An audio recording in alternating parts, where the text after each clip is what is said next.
Attention Talking Simpsons listeners, we have a special mini-series just for you. We're going through the entire first season of King of the Hill, and you can only hear it if you're a $5 and up patron at patreon.com/TalkingSimpsons. We're giving the Talking Simpsons treatment to all 13 episodes of King of the Hill's first season, and if you want a free sample, you'll find the first episode available for free in the Talking Simpsons feed. Patreon.com/TalkingSimpsons. It's the only place you'll find the first season of Talk King of the Hill. Made you go click, click, click, click, click, click, click, click, click. It's real easy, man. I heartily endorse this event or product.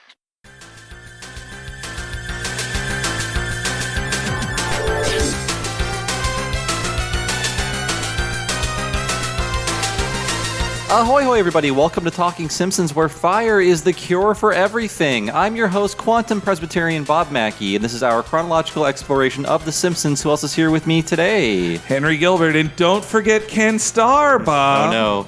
And who is our special guest today? Look, Marge, Maggie lost her baby legs. Alan Denton. Woo! And today's episode is Treehouse of Horror 9. How are Bart and Lisa gonna get out of this one?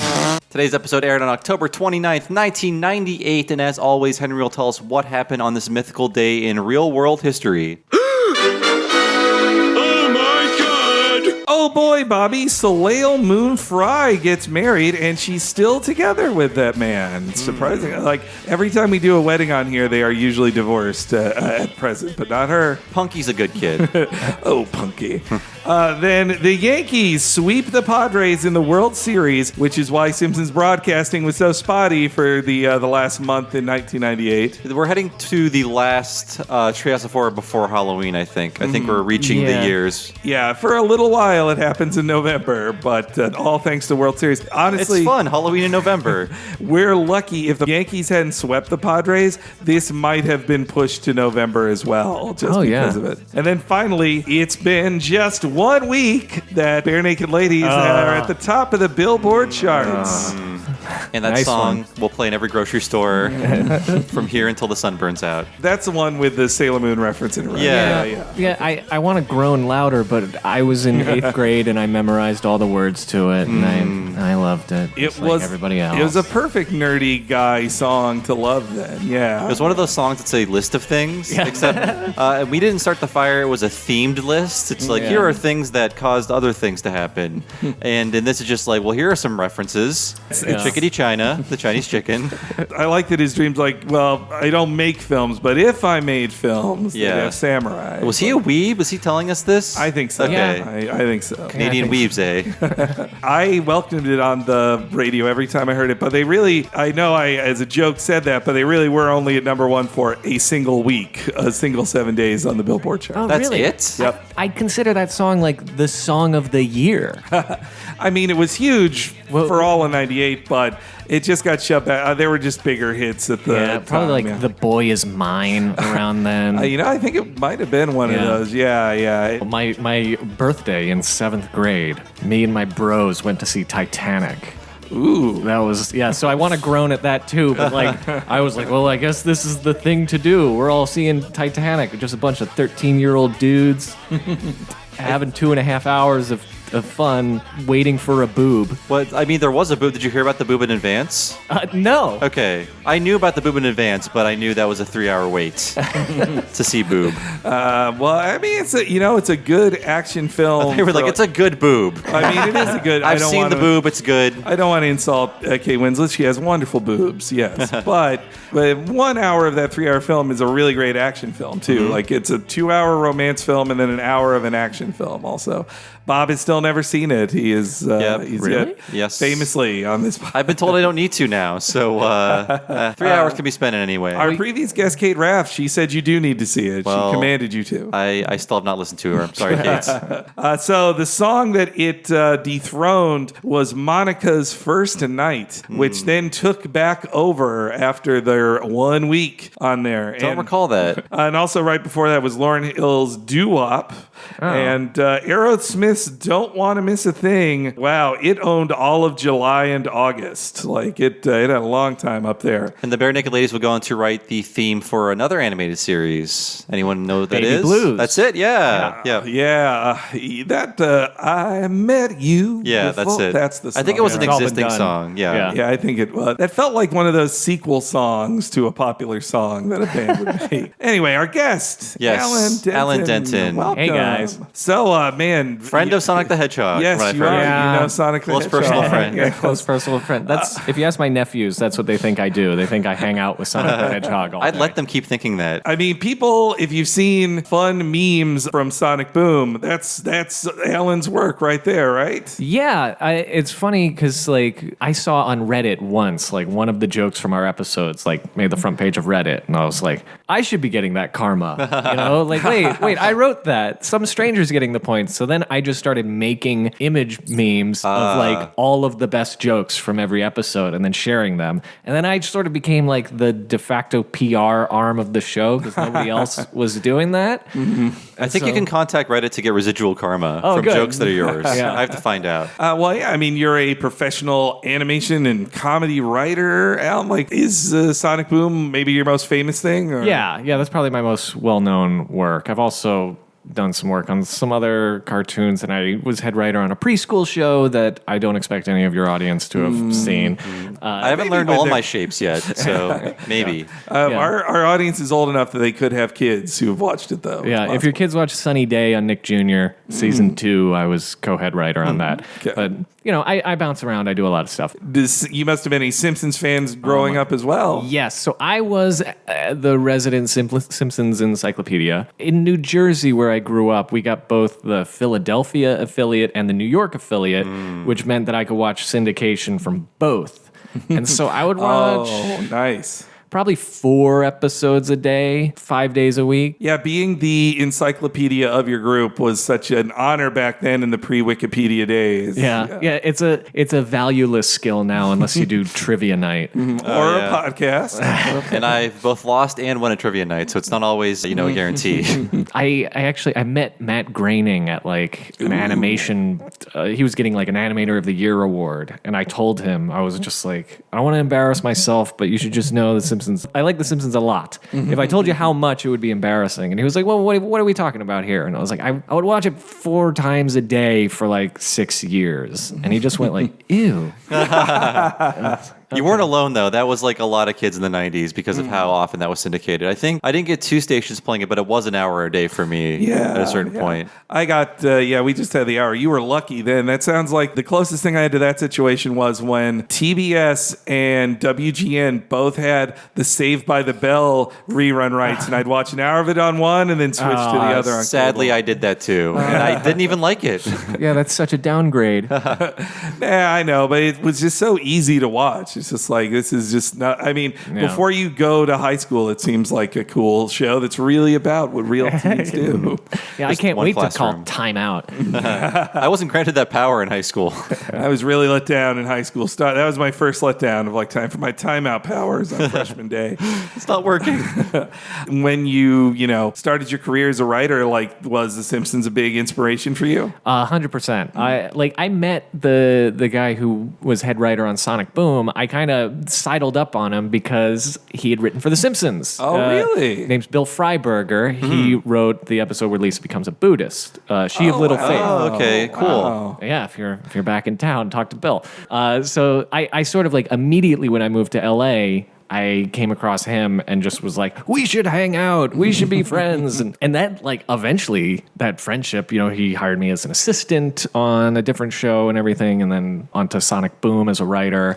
And we just sort of filled it with, I don't want to flatter ourselves and say, oh, we filled it with Simpsons-like humor, but we gave it our best shot, I guess. Wow, I didn't realize the Sonic Boom show had such a connection to The Simpsons. And I'm looking at his credits now. He started on Get a Life.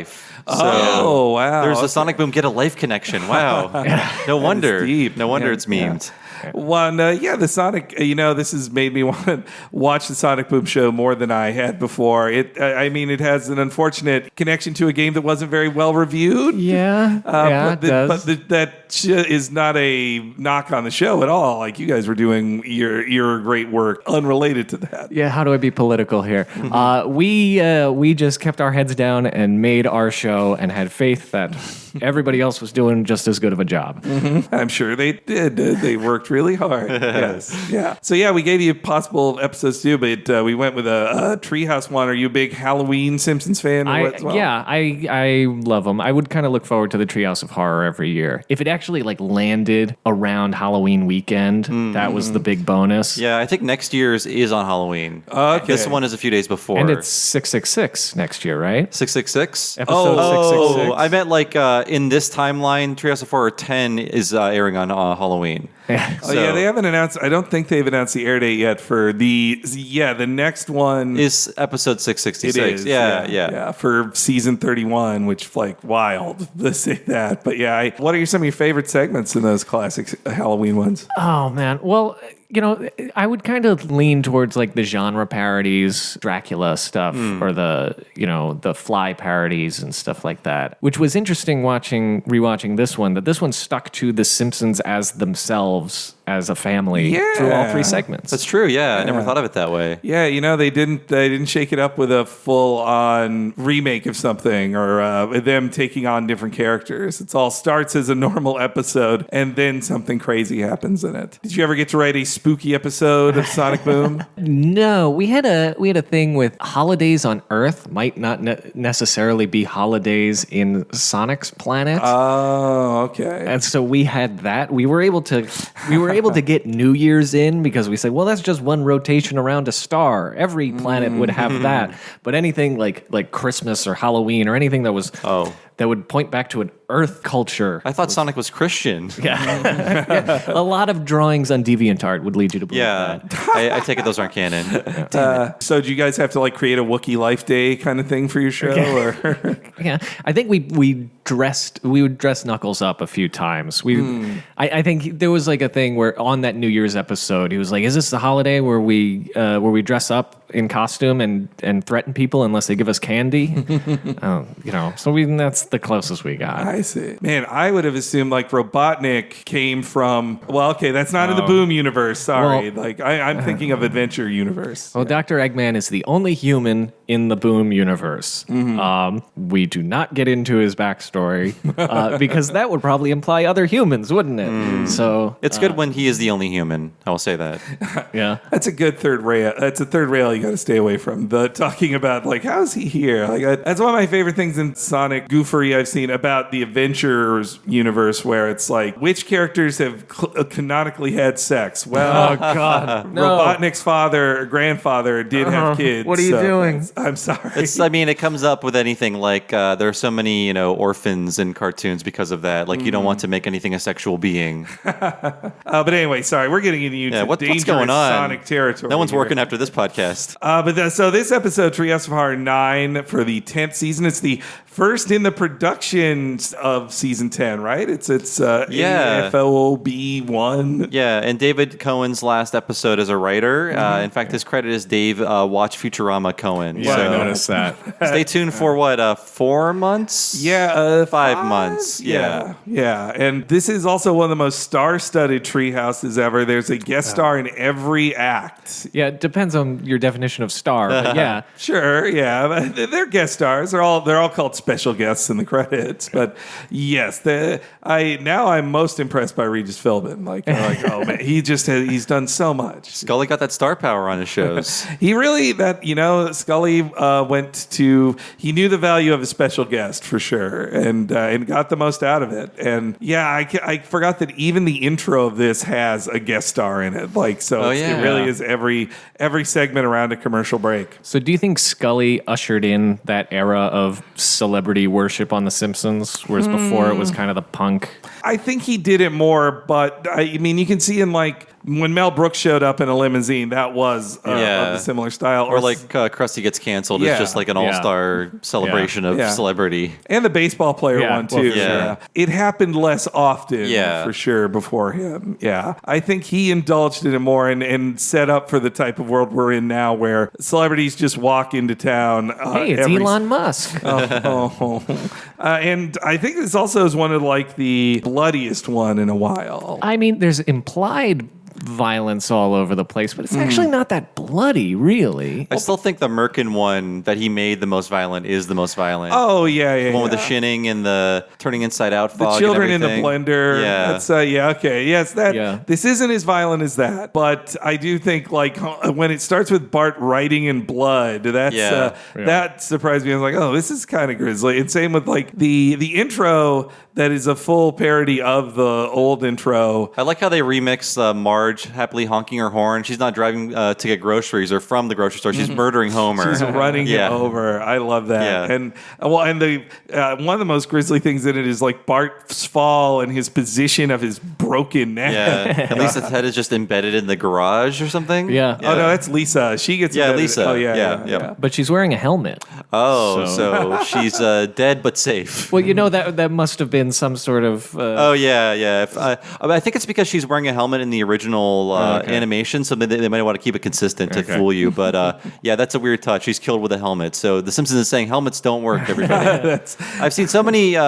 We're in LA. We're plagued amongst the scooters and the bikes and all the app-driven things that terrorize sidewalks. Nobody's wearing a helmet. Oh no, it's terrifying. Well, what do you carry a helmet around with you? I don't want brains on me. Yeah, no. On these nice jeans. Yeah, I guess it's a random choice to pick up one of those scooters or the bikes. So you didn't come prepared with a helmet, or you're just like a tourist who's like, I'll take one of these things. That is incredibly unsafe, actually. Those things should come with helmets, but I guess people would just take the helmets. I wouldn't put that helmet on. Yeah, a shared helmet. Yeah.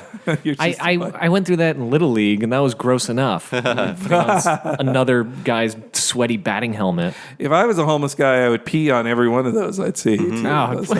Everyone? Well, if I could, if physically possible. They're multiplying. Well, I mean, they're taking up good sidewalk space, so I'd at least want to laugh at the people putting on those helmets like, if they only knew. Stepping in so much pee. Yeah, so I guess the first guest star is Robert Englund as Freddy Krueger. I didn't even realize that was him until I saw the credits. So he has one line. That is an unnecessary effort. Nobody would know it didn't sound like him. I mean, I love Robert Englund. He really owns that role of Freddy. You can't do it without him. They tried. It doesn't work. Yeah, but then they had Jason, who was just like Dan Castellaneta or something. I think so. Like one of the regulars. Yeah. Well, I think it's like the giant men who play Jason they never talk, and they probably can't act, perhaps. So I think they were right in not bothering with one of the Jason Voorhees bodies. I wonder if they had to pay, especially to have Robert Englund play Freddy. Like, that almost feels like you got to ask New Line Cinema for the rights to that or something. Jeez. Yeah, it's not like Scary Terry where it's a parody of Freddy. I guess, nobody says out loud, hey, Freddy Krueger, but I still think legally they're in a weird position with him playing Freddy Krueger even. But it's implied that Marge and Maggie are butchered by these two men. Oh, I guess, when they must come in the door, they get chopped up. Yeah. I'm sure. Then the first scene we get here, it's written by Donick Cary, the Hell Toupee. I didn't get this pun until about 10 years ago. It's like, Hell Toupee. It's an evil toupee. No, Hell Toupee, as in there will be hell to pay. Yeah, I didn't get it either. Yeah. It's very good. It's a very good pun. I didn't get it until listening to it with commentary, and they're all high-fiving each other on how good the pun is. Actually, it might have been the commentary that clued me in on it about a decade ago. The writers have so much. They should be proud of their cleverness. The point of these Halloween shows is to show off clever writing and and that they can find 9 Treehouses in some new horror puns.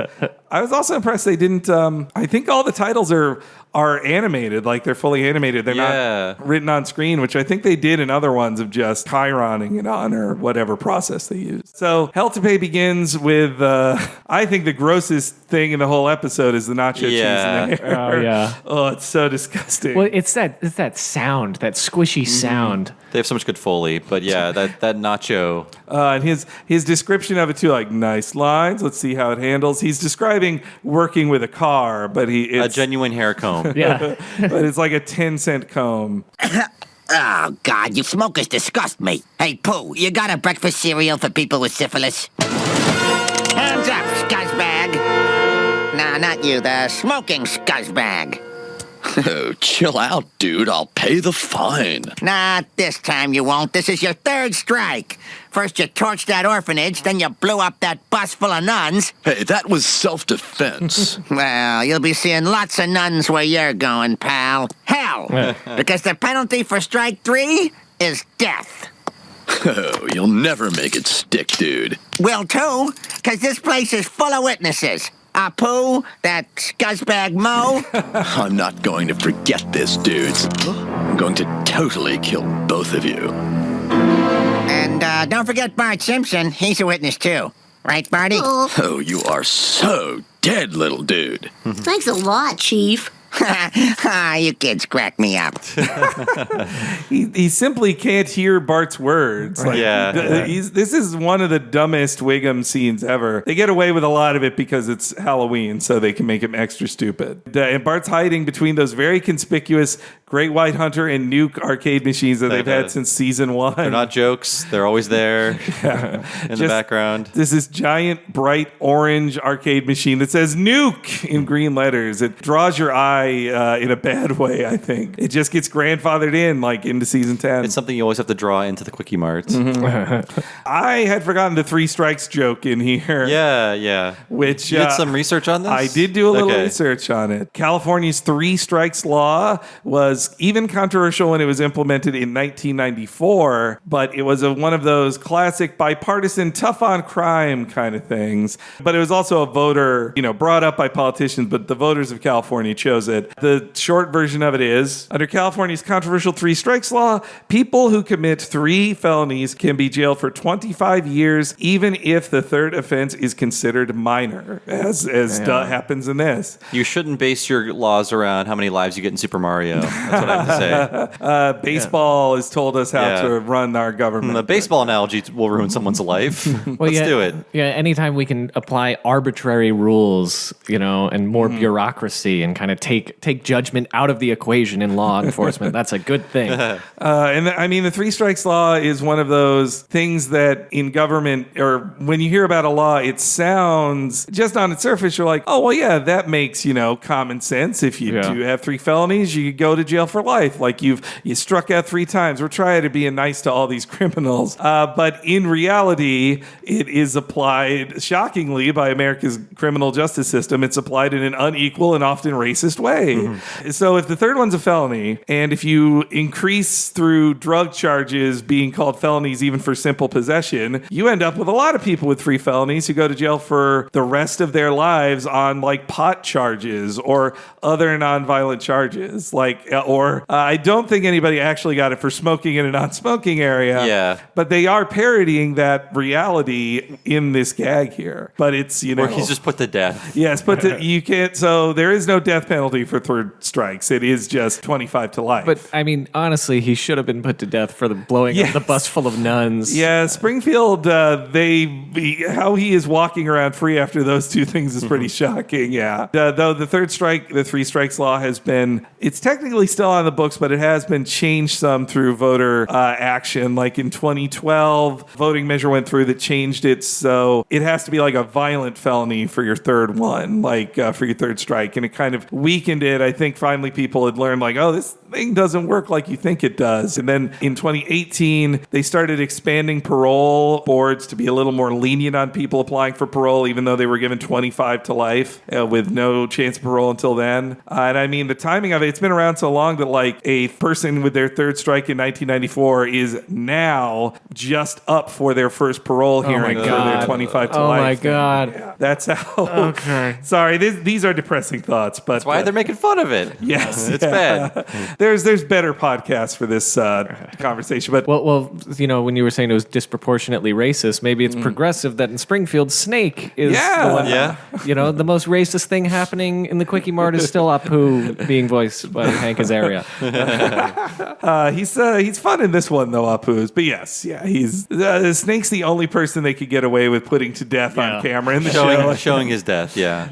Though they also do, it's one of these great stratifying thing of the Springfield Society. They always have to say like, Mo, you're one better than Snake. Like Snake, you're on this level. Snake is Mo, just below you. Runs a business. Yeah. So. Well, they were punching Mo a lot in this one. Oh yeah. Mo has syphilis. He has an outhouse. Lots of things are going on with Mo. Though he hates smoke, which is funny because as a bar owner, I would think he's smelled a lot of smoke. Though I guess nobody ever really smokes in Mo's. Yeah, it's not really a smoky bar. Even before all the rules against smoking in bars, like in 1990, you can smoke in a bar, and yet they still never really had people smoking. They probably didn't want to animate it. Yeah, it's a lot of extra work. I mean, later in this episode when Homer smokes, it's still shocking to see it like, oh, Homer with a cigarette. Oh, Bell. Yeah. I think they just announced Netflix had some new rule that, like, across the board, just no cigarettes in any of the stuff they make, like, just zero. Well, they said across the board, but then they were also saying unless it's integral to the character. Okay, okay. And which really kind of erases that whole mandate. Yeah. As long as they're explaining their backstory while smoking. And that's why I smoke. It's been a while since we've seen the Laramie brand, too. I like seeing all the Laramie logos. I think even just mocking smoking just kind of stopped happening on the show by this point. Well, I think there was fewer smoking advertisements happening at this point. You know, like the smoking billboards were, less prevalent in the magazine ads. So I think they kind of dialed back on it. Even then, it did feel weird to like buy a TV guide and see on the back they had like a menthol cigarette ad or something. That I think is pretty much impossible to advertise cigarettes. Though 7-Eleven, I mean, they still have them behind the counter, but I feel like that space is shrinking more and more in the stores. The users are literally dying out, and people moved on to their cool Juul cigarettes instead. Candy fog.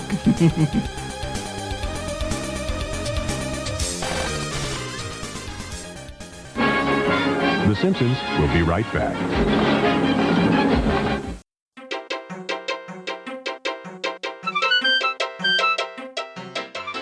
Hi-oh!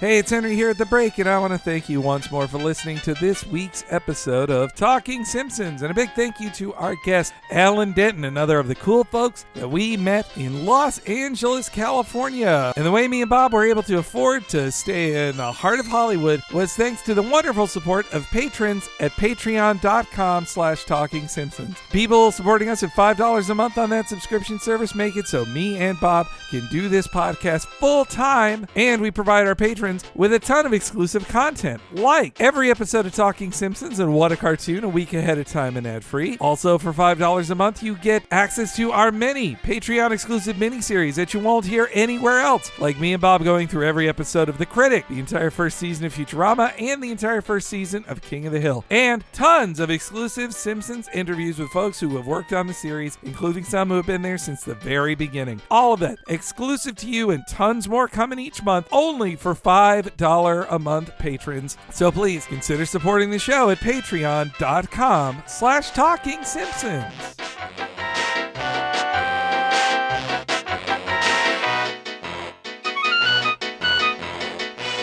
You know what tastes even better than a bowl of penicillos? That being a $10 a month patron at patreon.com/Talking Simpsons. You get all of that $5 stuff I talked about before, plus our monthly premium podcast, What a Cartoon Movie, where me and Bob talk about a different animated feature film in the same style as we cover Talking Simpsons. Our most recent one, Beavis and Butthead Do America, the 1996 classic that took the crudely animated teens to the big screen. We had a ton of fun talking about that for almost 4 hours, and that's just the most recent one. Over 24 hours of back catalog is available to you, with me and Bob talking about the Disney film Aladdin, Tiny Toons, How I Spent My Vacation, A Goofy Movie, The Secret of Nim, Spider-Man Into the Spider-Verse, Kiki's Delivery Service, Akira, and Batman Mask of the Phantasm. It's all there, so please check that out at $10 a month. It's a steal. One more time, it's all at patreon.com/Talking Simpsons.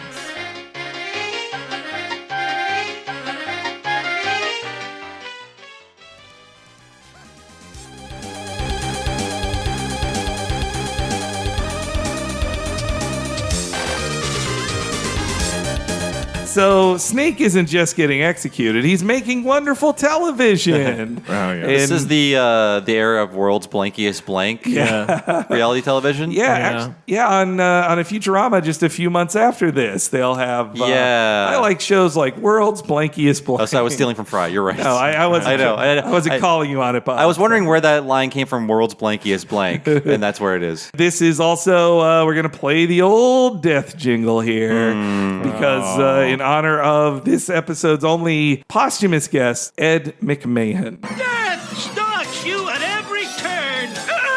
There it is, death.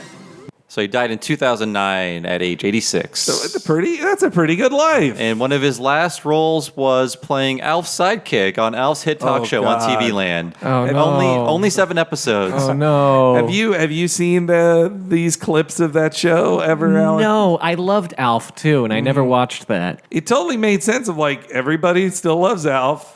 Let's put him in talk show form. I think it was also based on the fact that so Al Jean and Mike Reiss wrote for Alf, and there are basically 2 episodes of Alf that were just like, what if Alf hosted the Tonight Show? I think it would look something like this, and then that was the episode. So there are 2 of those. They're called Tonight, Part 1 and Part 2. Right. Oh. So they just wrote Alf hosting a talk show. So I guess like 20 years later, it's like, oh, I guess he could do that. And then it lasted 7 episodes. It was a proof of concept. Yeah. From an old shitty episode of Alf. I think all of the old actors just didn't want to be in that living room set anymore. It's like, get him off of this set, get him somewhere else. None of them came back. They all hated the creator of Alf, who also is the voice of Alf. And the dad just died. The Alf dad just died. Yeah. He's had a hell of a life. Yeah. What a... I will say that I think the issue on Alf was they were just running out of stories to tell because like through the like sheer technical aspect of the show, Alf could not leave the house. Like they were just trapped in the house for every story. That's why in American Dad by season 2, they're like, you know what, Roger can just dress like a person and leave. Like he'll do so many things. They got tired of his being stuck in the house by that point.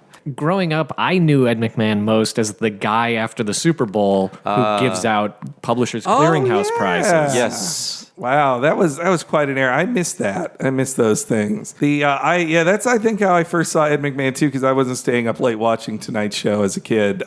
Though I guess I maybe knew him first as if somebody just said "hi-oh" as a reference, I'd be like, is that a person? Yeah. Well, I knew that as a noise people made on The Simpsons. Man, one of my favorite Ed McMahon guest appearances was about his health, actually. It was on Just Shoot Me. The plot was the older model character on the show. She was worried she was going to get overshadowed on things in the news, and Ed McMahon might die, and she's like, oh no, he'll overshadow my news with his death. We can't have that. And so she visits him in the hospital, but it got wrongly reported. He was just in there for a routine thing, and so I thought it was kind of edgy that he did jokes about like everybody thinks he's going to die very soon. I think he was also on this episode because he had several autobiographies, and his most recent one came out this month. It's called For Laughing Out Loud, My Life in Good Times. But if you waited just 7 more years, you could also read Here's Johnny, My Memories of Johnny Carson, The Tonight Show, and 46 Years of Friendship. So, yeah. That's nice. And then if you go back in time to 1976, he has another autobiography. So that's a lot. It's sort of like Bruce Campbell. He's like, there's so many you need just to write one. Yeah, because on your deathbed. Ed McMahon had been impersonated several times on The Simpsons before this, right? Mm-hmm. Yeah. I wonder if they asked him those times and he said no, but then he's like, well, I got a book now. I don't know if he ever appeared. I think you just like hear him on the TV, maybe. Yeah, he'd be on the TV reacting to Johnny. There's like a Sideshow Mel scene where he's drunk on Wowie Sauce. Oh, and it's a parody of Ed McMahon being drunk on The Tonight Show. That's such a classic clip. Yeah. But if you just type in Ed McMahon drunk on YouTube, you can find all kinds of clips of him being drunk on TV. I like how loose they were back then. They're just like, well, we had a long lunch today, wink, they'd say. This is McMahon appearing on the show like 5 years after Johnny did the show. Yeah, that's right. And Johnny's still alive, I think, at this point. At this point. Well, at this point, yeah. Yeah. But yes, when they hired Ed McMahon to do this stuff, he went all in on this. He's like, you paid for Ed McMahon, you're getting Ed McMahon. He got the joke. Hi, I'm Ed McMahon. Tonight on Fox, from the producers of When Skirts Fall Off and Secrets of National Security Revealed, it's World's Deadliest Executions. Making his first appearance on our show, here's Snake.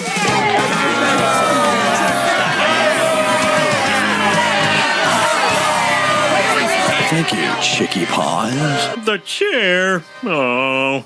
How come they only do crucifixions during sweeps? Snake played lacrosse at Ball State University. So long, Snake. You'll never harm another person with secondhand smoke.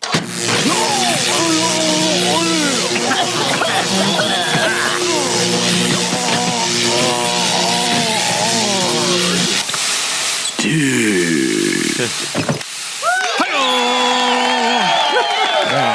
All right. Now let's get this carcass over to the hospital and carve it up for organs. Dibs on the liver! That music gave me like Star Search vibes too, because he was on Star Search as well. So he was an active guy. He did a lot of stuff. I mean, not as much as Regis, but he kept pretty busy. Ed McMahon did. Yeah, it's a very elderly fan base they're going for in this episode.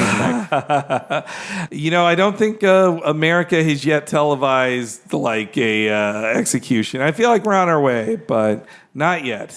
Yeah, when I was reading up on this, I read that Phil Donahue tried at one point to like have an execution on a show, and they wouldn't let him. Wow. it's for the best. Yeah. Although maybe people need to see that. I mean, yeah, if people, we're an anti-death penalty podcast. Yeah, here, yeah. But yeah, I think, maybe if people saw the grisly reality of what state murder does, and I'm glad later Lisa just says, like, it's not a deterrent. Yeah. I love that line. Yeah. But yeah, the death penalty thing, it also comes kind of soon after Starship Troopers had a joke about, like, this person was caught this morning. Tonight he'll be executed, 8 p.m. Like, A&E will do somewhat exploitative, like, death row specials, like interviewing people on death row, but they have yet to air someone being killed, I think. That's good. Yeah.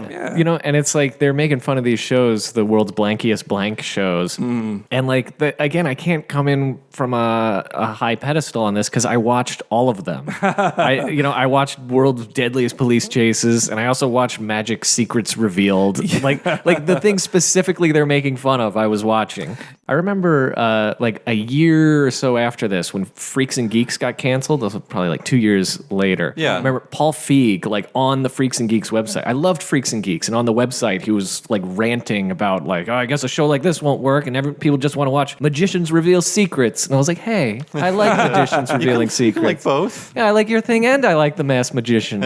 I think later I turned on reality shows when I just found out that they were how much cheaper they were to produce, and that's why the scripted shows weren't picked over them a lot of the time. Oh yeah, you were thinking about Jobs. Yeah, yeah. And I love that on this parody that they do live crucifixion. It's like, the electric chair seems bad enough, but like televising a crucifixion is such an insane. It's got to be like a dark marathon show then. Yeah, it's a very slow death. Yeah. Maybe they check in like a week later. Like, all right, we'll see you tomorrow night. Checking in on this guy. Also, though, they say they're wrong there. Snake went to Middlebury for college. That's He didn't true. go to Goodbye, Ball student State. loan payments. Oh yeah. Maybe he got his true. master's degree at Ball State. You never know. And it's not canonical anyway. Well, he but just played lacrosse there. He maybe didn't attend. It's true. them instantly carving up his body for it. That's like I think that's the fear that makes people not want to be organ donors. I think they just chop up your body. Yeah, I've heard people, scared, like, oh, I don't want to be an organ donor because then they'll let me die because they want to harvest, which is a crazy way to think. They don't look at your ID to see if you're a donor until after you're dead. That liver's worth a fortune. The doctor's got a scalpel in hand, like, wait, look at that wallet. Let's get the red dot. Yeah. Tear him up. Yeah, my friend, his mom explicitly told him, do not check our organ donor because they will kill you, like if you're in an accident. There's no way that's true. That seems impossible. Yeah. Wait, don't operate. I believe I am an organ donor on there, but don't tell the doctor that. Bob, if you take me to the hospital, don't tell the doctor that. And don't you listeners steal our organs. It's not a free ride on my organs. Okay, so then the phone rings. Homer is informed that he's found a donor. Like that phone call happens the second people start walking towards Snake's body too. I like that. They don't have a lot of time to kill in these like 7-minute acts. And Homer's reaction, you think that he's getting a kidney or a lung or something, but it's just hair. Demoxenil still exists. Can't he afford that yet? That's a hanging thread in that episode. It's like it's still there. Anytime they get money, he can get it again, get all of his hair back. But we have to forget that it exists. Mm-hmm. Yeah, well, I guess by going to Dr. Nick for the hair transplant, that would imply that he doesn't have much money. That's true, yeah. That's true. He went to a Doctorb. Yeah, this is Dr. Nick's first appearance in a Scully-led episode. Yeah, I thought it had been a while. I mean, in airing season 9, he is in Lisa the Simpson, as who pronounces his appearances when he tells everybody Jasper isn't dead. His heart's just beating slowly. And in this one, he's back to like really bad doctor. This is the worst he's been in a while, too. I love that he punches Homer, he injects himself with drugs, and then grabs a pizza cutter. It's just so great. Pizza cutter's nice. It reminds me of the Frankenstein parody. Oh, yeah. But it was not a pizza cutter. They were eating pizza, but they didn't use a pizza cutter to open his head. Yeah, they used a circular saw of some kind, right? Yeah. Yeah, that was the biggest wince from me watching when he takes out the pizza cutter and starts going on. Oh, God. Because he pulls it out of an empty pizza box just to gross. It's all disgusting. Scully years are gross years. Oh, also, though, in that Frankenstein one, I think Burns uses an ice cream scoop to get it out. Okay. Yes, he does. Yeah. That's kind of that's general area similar to. So I could see getting it mixed up. I think I remembered it as a pizza cutter, too, in the old one. Yeah, I just checked while we were talking, and it isn't. But yes, Homer gets some new hair, and that's when we get to meet There's sexy new daddy.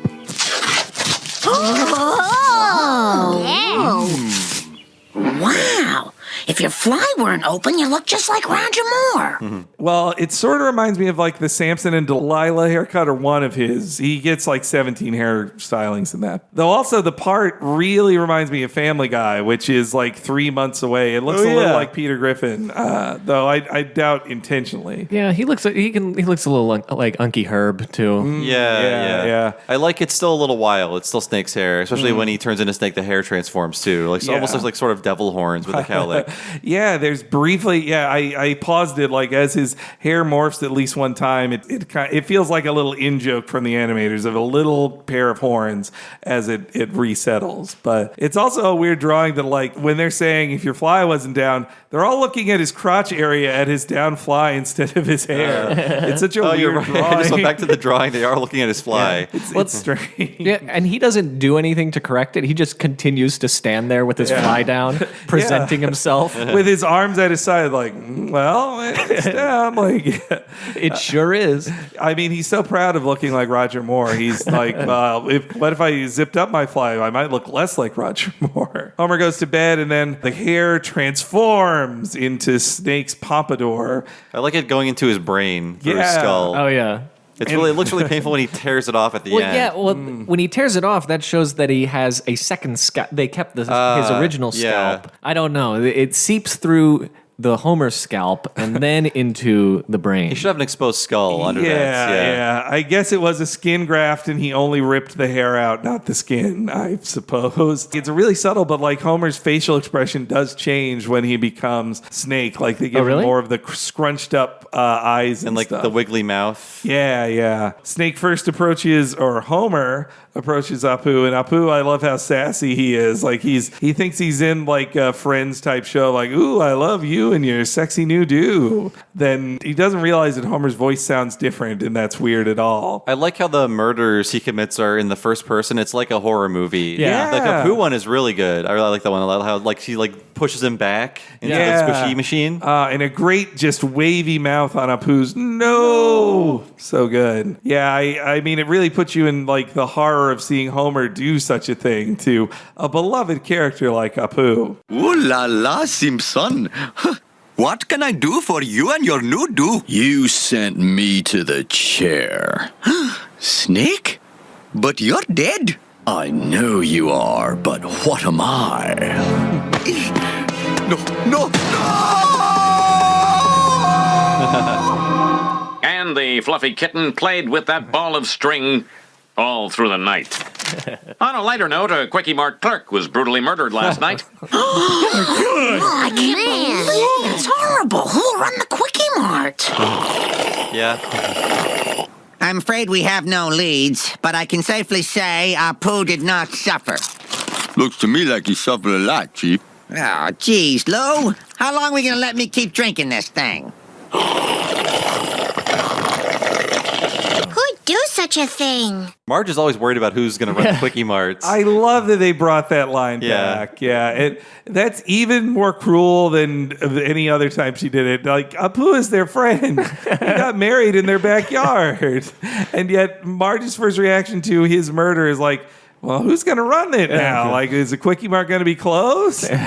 How does this inconvenience me? Yeah. And he's got a cool, like, killer back from the dead catch line or catchphrase. Yeah. He's it's a lot like Idle Hands or a number of things. But also, that Wiggum drinks that thing for so long. That's just, it lasts such a long time. And the way he somehow didn't see Apu sticking out of the Quickie. It's brutal. Two legs sticking out. Yeah, covered in blue goo that's dripping. He still couldn't see it on the squishy machine. Well, yeah, I'm wondering where the purple squishy is. Hell, yeah, it wasn't one of the things, was it? Well, there was two. There was like I think a blue and a purple. Yeah, but only the blue got everywhere. The purple was safe. I guess he got shoved into just the blue compartment, and the purple was not breached.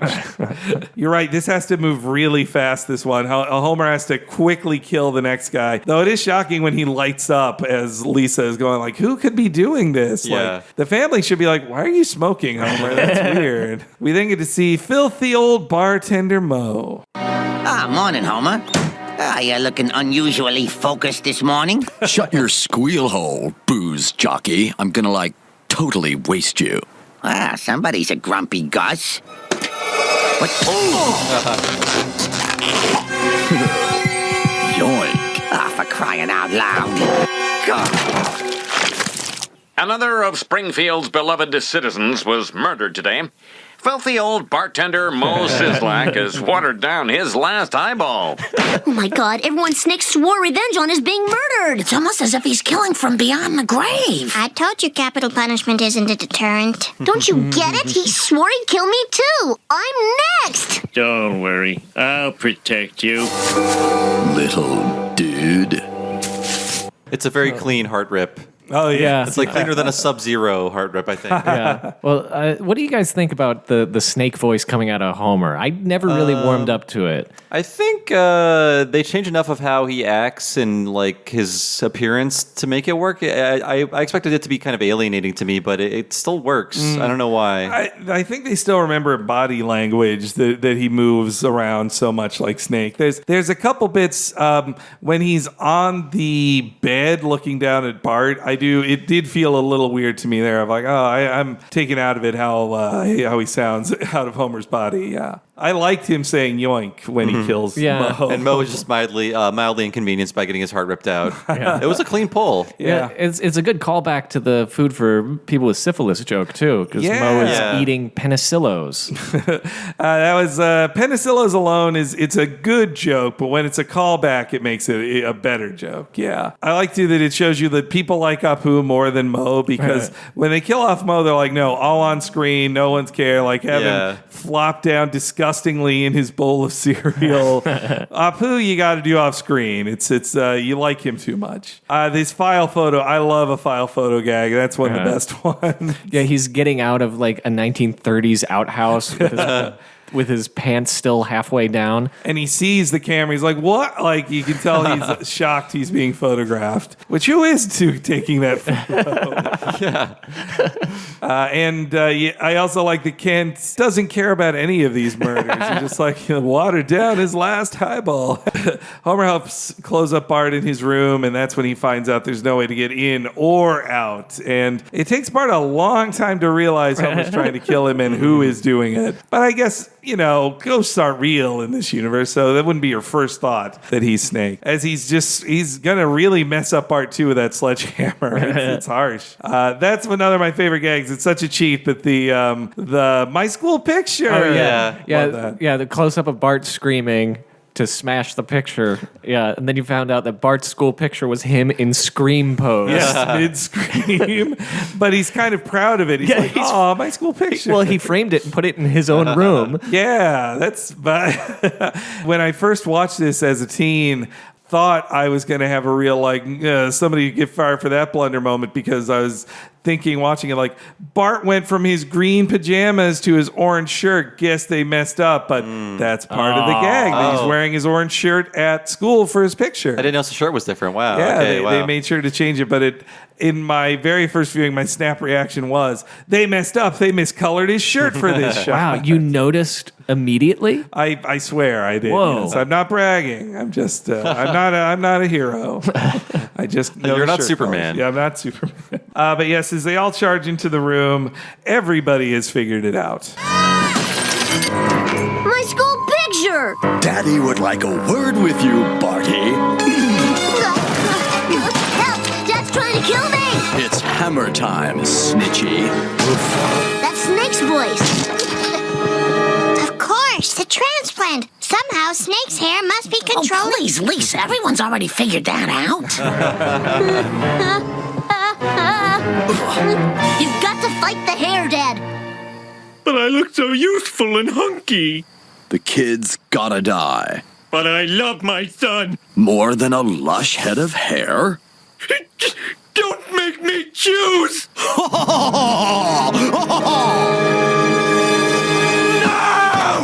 I love the lighting changes when he goes back and forth between arguing with the snake in his head. Mm-hmm. It's really great. It's really very technically well done.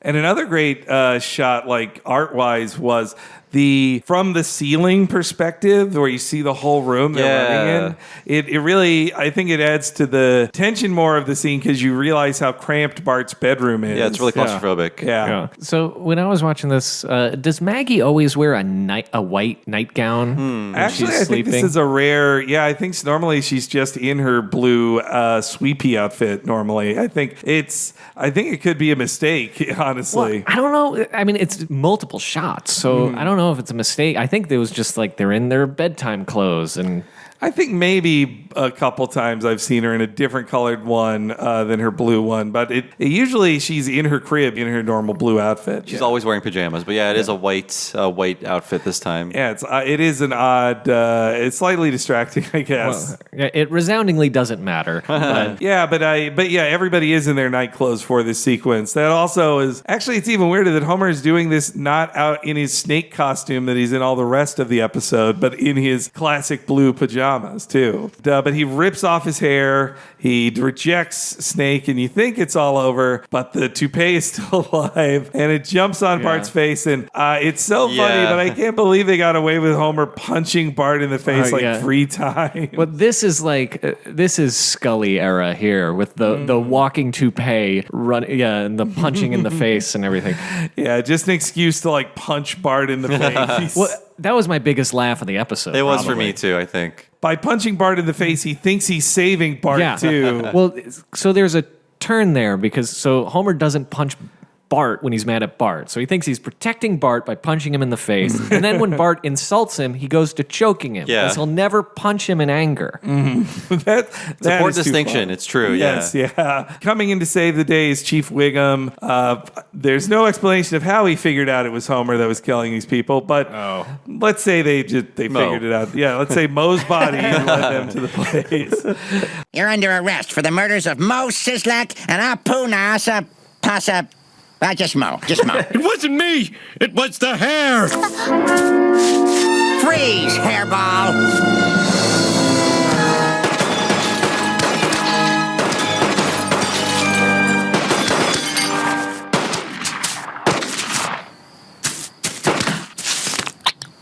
Now that's what I call a bad hair day. Remind you that 2 people are dead? Oh, wait, I just got it. Bad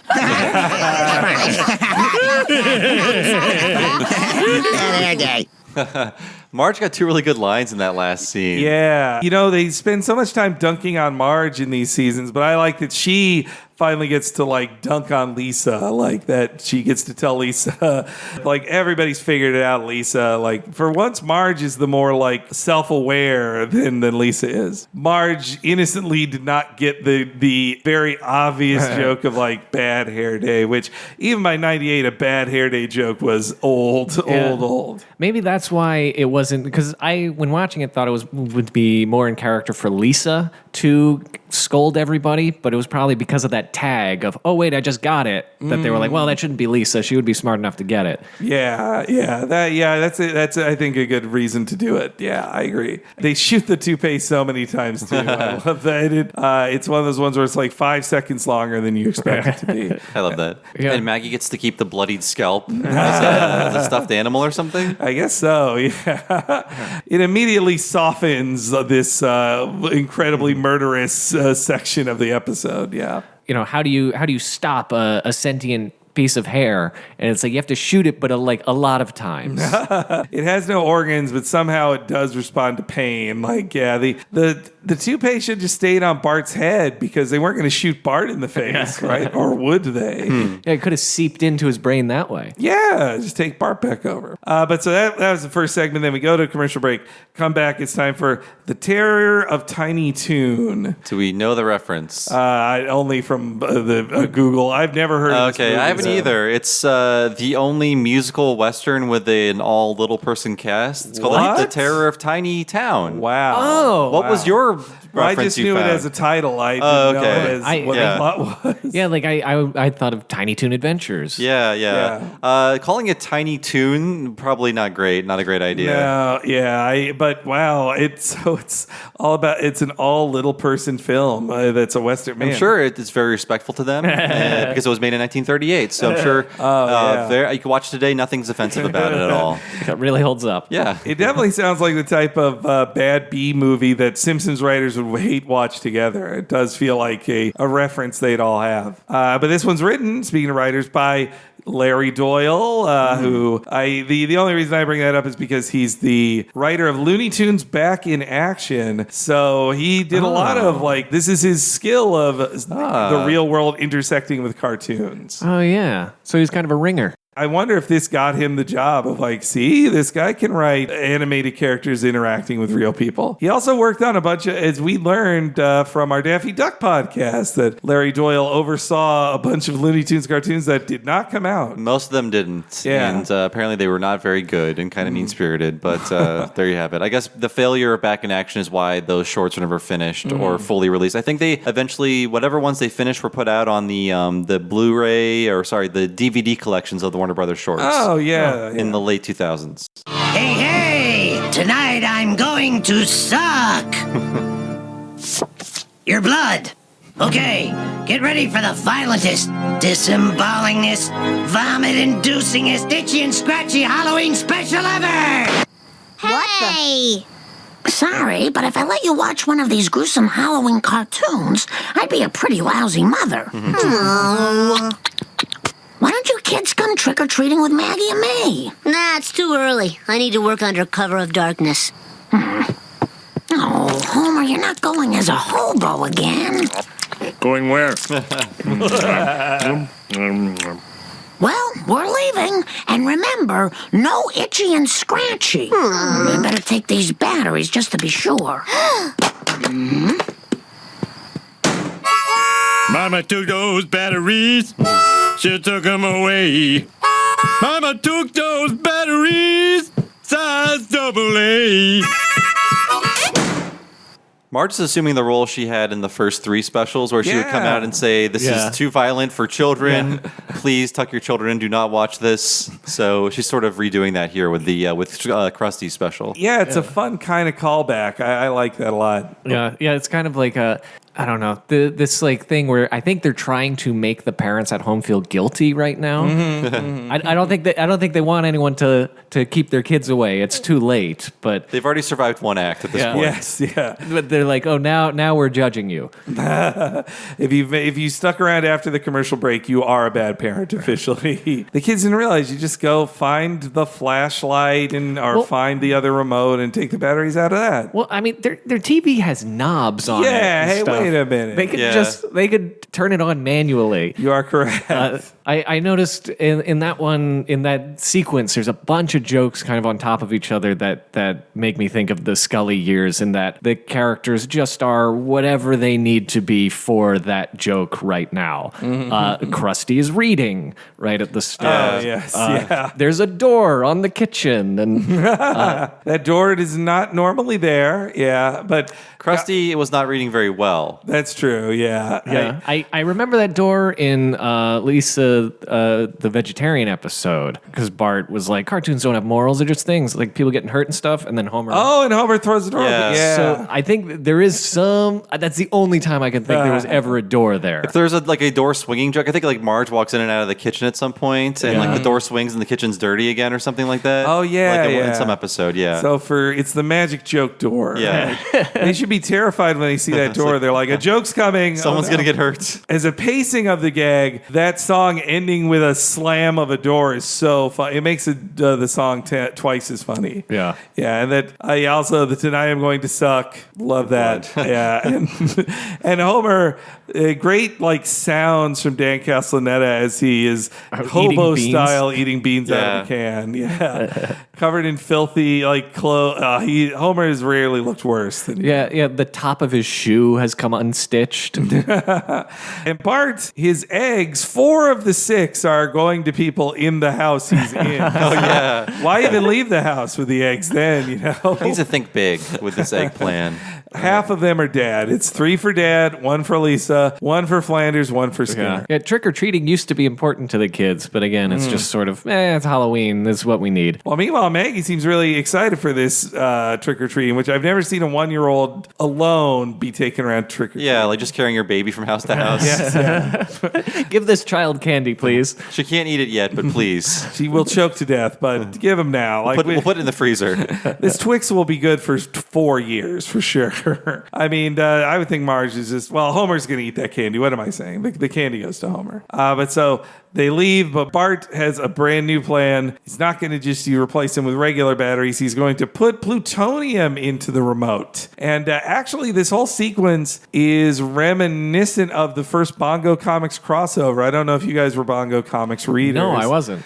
So in the first year, they had 4 regular books. One that was a miniseries, but actually lasted longer than the Itchy and Scratchy comics. So they had Simpsons, Itchy and Scratchy, which ended in 2 issues, Bartman comics. Yeah, I read that. And Radioactive Man. And after their first year, which was around when 4 issues came out of each, it ended with a giant crossover in 3 parts. That was when bongos collide? That is. Yes. Yeah. And it starts with, you find out later it's Kang and Kodos, but a mysterious energy frees Itchy and Scratchy from their TV while Bart and Lisa are watching it. And it's then they go around the town, and around the same time, that same energy makes everybody superheroes in town, too. And then Bart is able to use the remote also to bring out Radioactive Man as well from the comic book page. I might have had one of those. I remember like an Itchy and Scratchy comic or something that came with like a little decoder thing. Yeah. Every time there was static on a screen. Yeah, whoa. It was magical. Yeah, it came with a decoder. And if you lost that decoder, then you were going to miss gags. But yeah, in the reprints of it, they didn't do the whole screen thing. But you can see that still. Like Matt Groening loved little tchotchkes you'd add on, like physical things like that. Like how all the first run of Simpsons trading cards under Bongo came with temporary tattoos as well. Like he loved having little extra gifts for kids like that.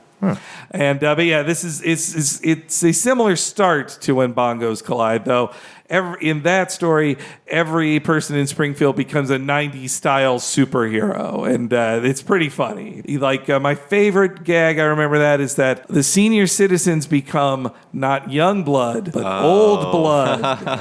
But they are still dressed in the crazy young blood costumes as well. But yeah, so when Bart puts the plutonium in there, he says what I forgot is kind of a runner at this time too. Like, don't you hate always being wrong? Like, they already said that to Marge last season. Oh yeah, you're right.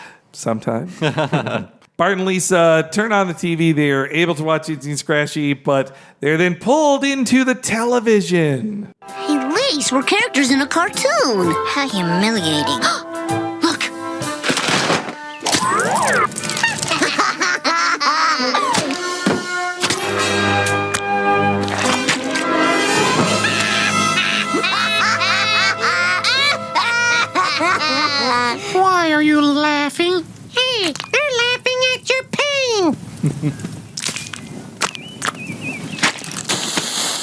me. Let's teach him a lesson. The cartoon X. I love it. When I was first watching this, the brief Bart's head bleeding was kind of shocking to me. Yeah. They can only make it bleed so much, but seeing that trickle of blood in the middle of his head, it is more shocking than him painting with blood at the beginning or whatever. The way they play it is real. This actually reminds me of the level in Bart's Nightmare. Yeah. Where you're just in an Itchy and Scratchy cartoon. They just are running back and forth on the screen over and over and over that again. Level sucks. Yeah, I mean, they're all bad. I think it is the best level in that. No, the Bartman one is the best one, but it's below that.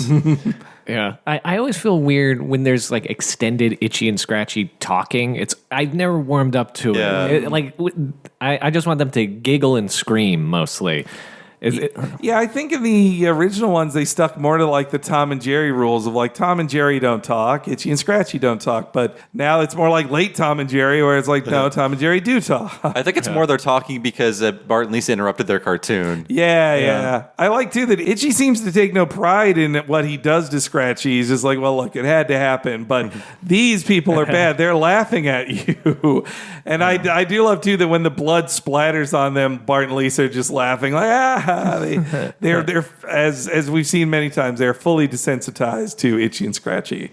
Well, they're in a cartoon. Mm-hmm. Yeah, well, that sometimes physical danger actually does hurt them, but other times they do their eye bug out thing, but it doesn't literally rip the eyes out of their head. Yeah, and Bart gets all of his flesh consumed at the end. So I think then it doesn't follow like Freddy Krueger rules or whatever. It is like you're in this world, but Scratchy dies all the time in this world, so they can be killed, but in cartoon logic style. Yeah, I mean, I guess in theory they still feel pain because Scratchy has pain acknowledged. They're laughing at your pain. But then Bart, there's not that much, I guess. And so they run out of the house. That's when Homer sits down and is watching it. And I love his, how are Bart and Lisa going to get out of this one? I like it's a very Simpsons thing, the cannon that shoots not only cannonballs, but dynamite and guns. Yeah, they're like putting a machine gun into a cannon that will shoot at them. Yeah, I like, when I watched the first time, I was going like, how did the hilt of that axe go into the wall? But then when I watch again, it actually it kind of comes to a point at the end. So it was designed. It was kind of an old medieval axe that like kind of arcs and. Oh, okay, yeah. It's not like a classic like fire axe or a flat one. So I was impressed that they used the correct axe to motivate it sticking into the wall. They didn't cheat it. And then they get in a cop car that they think is safe, but they see the sign to protect and sever instead of serve. A cute little sign gag. Though I guess it gets less cute when Lisa says it out loud. But, but the show's for children. They can't read. And then it's a good thing this is non-canonical, this episode, because otherwise Krusty would be sued for breaking his legally binding promise that Poochie would never return to Itchy and Scratchy. Yeah. So Poochie did not die on the way back to his planet. Mm-hmm. And in fact, he doesn't die here. They had ample opportunity to kill Poochie once and for all. Yeah, I thought they did kill him. I mean, he's maimed horribly, but not dead. Yeah. He's not dismembered or anything like that. I mean, it doesn't look like it's nice to be Poochie. Like, it certainly hurts. But it's also funny that Homer's watching it and he should be like, oh, my character's in the show here. That's fun. But I think by this point they realize like people like Poochie. Like he's actually a fun character. He's not the bad character you never want to see again that they had designed him to be, actually. Yeah, I want to see Roy. Roy, I don't see Roy get murdered on screen. Also, there's a great little gag of Itchy cutting off the arms of Scratchy, and he's like, that happens, and he just is driving with his mouth without even caring. It's all a job for them. And then Bart, I kind of wish they did a little more of Bart knowing cartoon logic to get away with stuff. This whole segment felt too short to me. Mm-hmm. It is very short, and it's mostly just like stage directions, which is why there's not a lot of clips for it. I was like, when I was watching, I was like, well, there's not a lot to clip here. No one's talking, just screaming and sound effects. Yeah, so you can tell that the people involved were pretty excited to make a bunch of cartoon gags, but they could have gone another 5 minutes with this. Well, and they had to also cut around jokes to make room for a celebrity cameo too. Like, has a cameo like this ever occurred on the show before this point. Like a live action appearance of something? Yeah. You know? In one of the Halloween specials, there was that live action footage of a cowboy movie. Oh, yes. But it was not like original footage that they shot. And actually, I guess the one original... Homer Cube. Yeah, Homer Cube, the Rata Cake Store. Okay, yeah. But in both those cases, it was cut off from Simpsons world. Like, one involved full trans-dimensional travel, and the other is an out-of-canon scene of Marge telling people to change the channel, so it is the person changing the channel to watch their People TV. But now in this world, it's established that in this dimension at least, Homer watching things can change a channel to see live action Regis and Kathy Lee.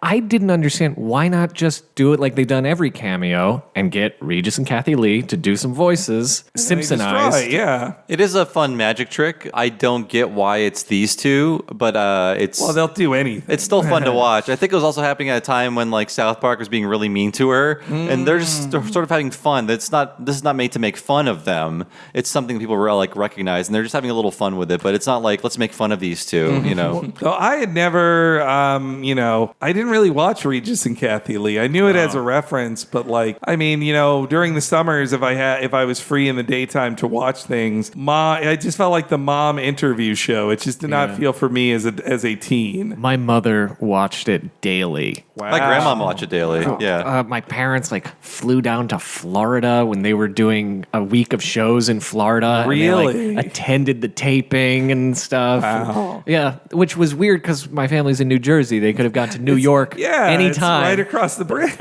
That's crazy. Yeah. Weird thing about this cameo. I mean, Regis and Kathy Lee kill it, I think. I think that they're very funny, and it's one shot. There's nowhere for them to cut around timing. They have very good timing. They're very fast. The weird thing for me is this is the only thing Homer flips to, and then he flips back. Like, I was like, okay, this is the fun of this segment, right? Yeah. That he's going to be flipping around to all different types of TV shows. I never thought of that. This could have been a longer segment where they get to play around in different realities, but they only go to one. You're right. Yeah. They must have had a script or something that had more. It just feels weird to go one and back. Yeah, a channel flipping gag in a show like this is an invitation to do like 3 jokes minimum of parodies like that, but instead it's just the one. I do like to, right before they flip to Regis and Kathy, that it's like it's not just bear traps, but they electrify the bear traps. Like that's such a great hat on a hat there. Isn't Kathy Lee on that like drunk wine mom show with Hoda? Yeah, on the Today Show. Hoda, it's like fourth hour. Speaking of plastered people on TV, it's like 11 a.m. and they're just sipping away. Yeah, my mother watches the hell out of that too. Yeah, my mom does too. She'll call me and go, "Did you see Kathy Lee and Hoda this week?" I go, "No, the answer's never yes, Mom." Regis still alive. Yes, 87. Yes. Actually, before we play his clip, let's play the anti-death jingle to protect Regis.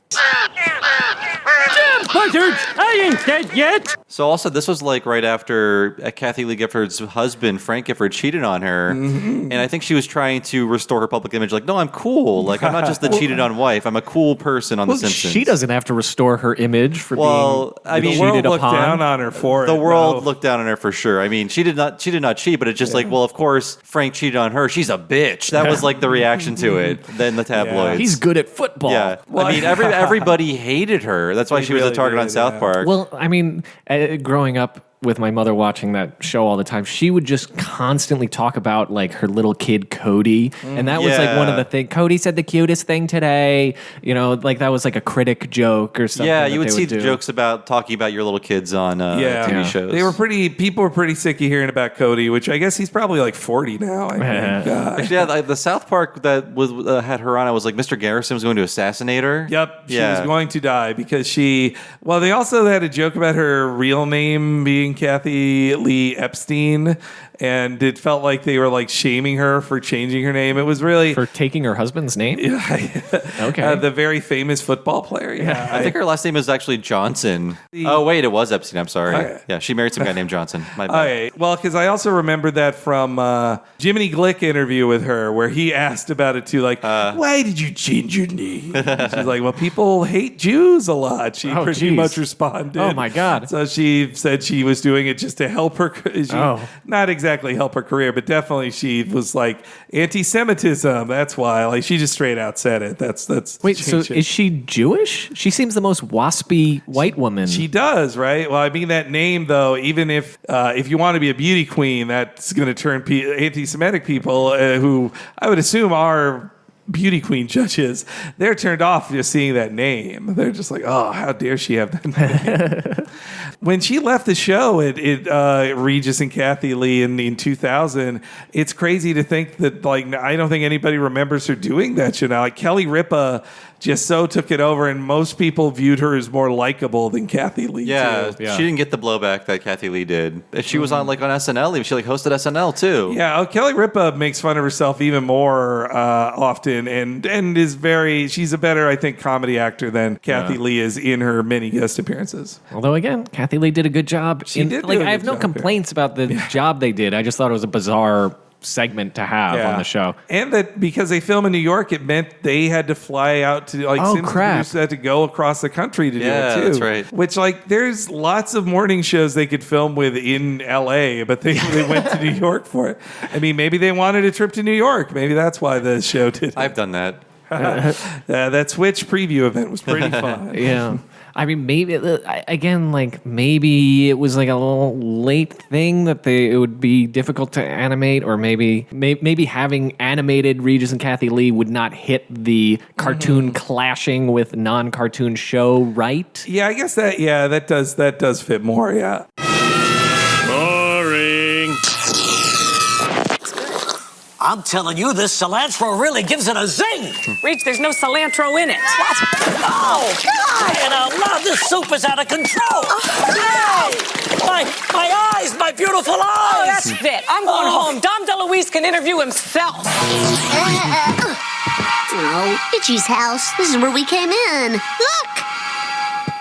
Dad, you gotta get us out of here. Use the remote. Huh? Oh, okay. Let's see. Boys, three, no.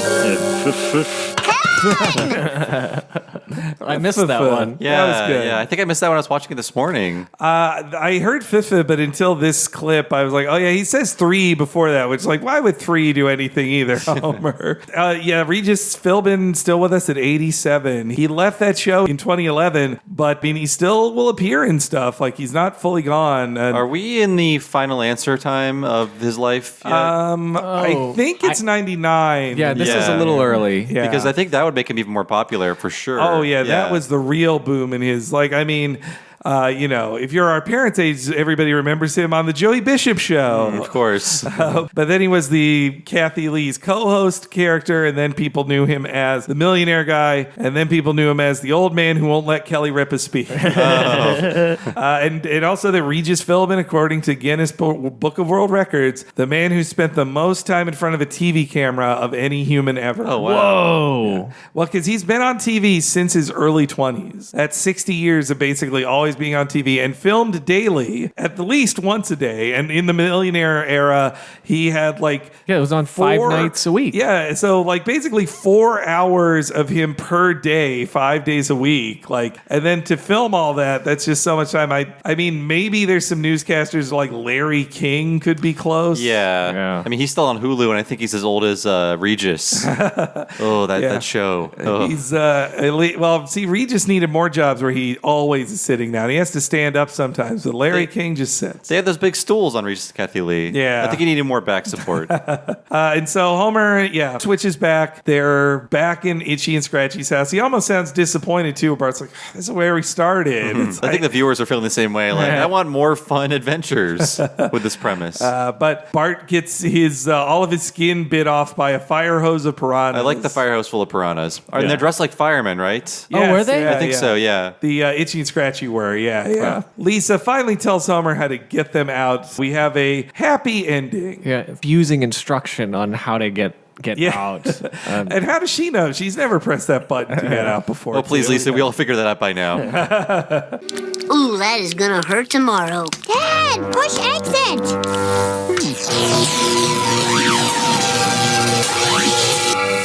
Hey! Lisa, look out! A skeleton!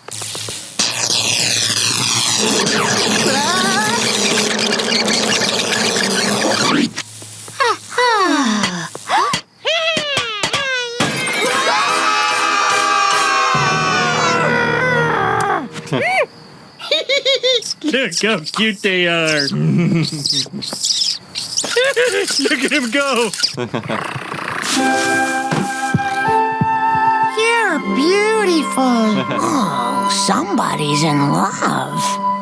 That means you'll have to be neutered. So Bart can live for about 20 seconds without flesh or organs in the scene. Yeah. So what I was talking about with Lisa's like, push exit. And I'm like, what button is exit? Well, maybe not that. Not certainly on their TV, but TVs then were getting like a menu button. Menu and exit, yeah. But it's like, it's too advanced for me. Maybe it's like the cable box on their crappy TV. Well, so I looked into it and I saw in the original version of the script, they enter and exit on a menu on the TV. Oh, okay. Okay. You know, like they're fighting and it's toggling a menu. So they hit the enter button. Enter on menu. Oh, okay. And That's also a good idea. And then, so I guess they recorded it that way and probably didn't want to take the extra seconds in animation, or they went, this is stupid. They just go in. Yeah. The fact that there is an exit button and Homer presses it is enough. But putting them in a menu makes the scene, I guess, have more logic to it within this magic world. Because the remote, it's like a VCR remote. It has an eject button, which seems like if I'm picking one on the remote to use as the gag. In my notes, I wrote Homer needs to push eject, but then I was like, oh no, it's exit. That's what I was expecting was eject the whole time. Yeah. So exit. It even in this listing of it, I like, oh, she says exit, not eject. Like it just, I felt logically eject was supposed to be the one. I did not expect the episode to end with like a zoom in on Scratchy's crotch. But finally, all of the fic writers who have been writing their Scratchy Snowball 2 imaginings, like now it's closer to canon than ever before. They're a good couple. It's weird to see Scratchy like a cat that walks around on his hind legs talk to Snowball, just a regular cat. And also it hits you that like, oh, Matt Groening draws cats the same way, whether they're itchy or whether they're Scratchy or Snowball, cartoon or regular. They're both just a black cat with yellow eyes. Yeah. I appreciated when Marge walked in. She sees like a mutilated Bart, and it's still his head. She's like, a skeleton. That's the weirdest line that she says. Get away from that skeleton, Lisa. Well, so is that like something Homer would say? I mean, I think about how like there's like an internet meme now of like, you know, too spooky for me because like skeletons are associated with Halloween. They're supposed to be scary, but they're not. And I was like, is that like an early version of that joke? Where it's like, a skeleton. I think it's early skeleton humor. Yeah, I'm a fan of it. Yeah, they learned that they can press rewind to do it, which also that means they have a magic click style remote. For, still, that didn't get busted. Well, I appreciated they did not have to do a reset. To status quo. It's a Treehouse of Horror. They could have just had they've ended plenty on situations like that where they go, well, guess I'm a skeleton boy now. Yeah, it would have been similar to Homer with his donut head. We didn't need to save Bart, I guess you're right. It could have ended with them smashing through the TV and they're like, oh no! But then they have to let you know they're like these are tiny things. And when Itchy gets put in the mouse cage, he adapts to it instantly. Like, well, better start running. Yeah, I did notice you brought it up. These are all stories about the family, and also in every story, the status quo is reestablished at the end. There's no like weird ending or living with like a new status quo. Is that a Scully thing? I don't know. I think they were writing them too much like we have to get back to the beginning again. I think they weren't thinking like we can leave. We can have Bart be dead or Homer be a zombie or Marge be a head in a jar. They weren't thinking like that. You know, the last one had the whole Crucible one in it from Scully, so maybe they felt like that after doing that one, they for some reason wanted to just have it be all modern day in the family. Yeah. But it's not that Scully was like against it because he did do it the year before, and it'll happen again in his seasons. But yeah, it never hit me that they're all the same. They're all the same there. We then get our third segment, the last one written by Futurama's David X. Cohen, Starship Poopers. They get poop on the show again. Yeah. That's a groaner. Yeah. These are, I mean, I think they normally are going for like the Mad Magazine EC Comics one. Yeah. Poopers is not as clever as Hell to Pay. No, and my most damning of phrases, I'm going to say, it's Rugrats. It's a Rugrats joke. Yeah. Really? I mean, not literally Rugrats, but it means in the style of Rugrats and being lesser for that. In our way to get donuts the other morning, we walked by Klasky Chupo, animators of the first 3 seasons and the shorts. And I don't know what's going on in that building, but there's a picture of Ickis on the side of it. Yeah, I don't even know if they're still in that building or if are they in business? If they're in business, they're in the business of licensing characters because they still own all that crap. They sold a Rugrats revival to Nickelodeon. It was in a press release and everything. It didn't look like anybody was working on anything in there. It's too small of a building to.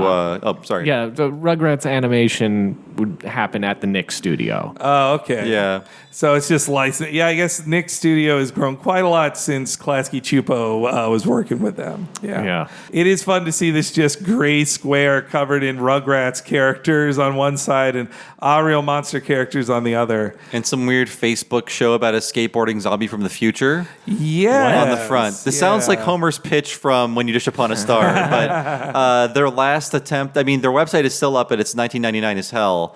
But there was something on the front of the building that had some name I never heard of. I Googled it and sent me to their webpage. It was their Facebook series from 2012 that is inaccessible today. So it's no longer online. But it is about a skateboarding zombie from the future.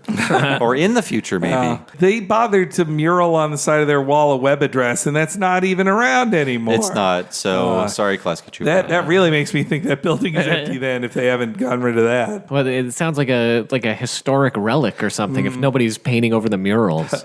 It's interesting to see, though. Oh, on their webpage, it has first of all, the menu is Flash. It's a Flash menu. Oh, okay. So you have to enable Flash to actually access it. And so the banner at the top says Ollie Mongo, which is the skateboarding zombie. And there's a little thing on Facebook next to it. And it says, like Klasky Chupo's new fictional character, a skateboarding zombie on Facebook.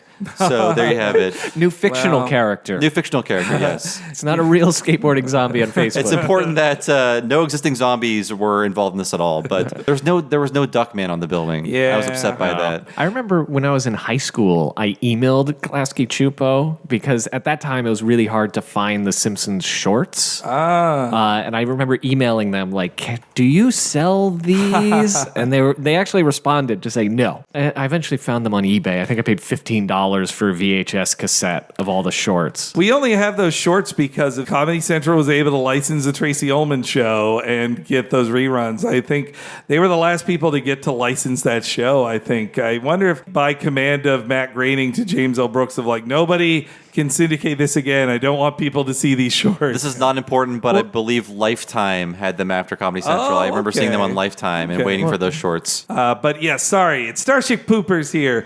Maggie is getting her first tooth, which is a pointed triangle sharp thing.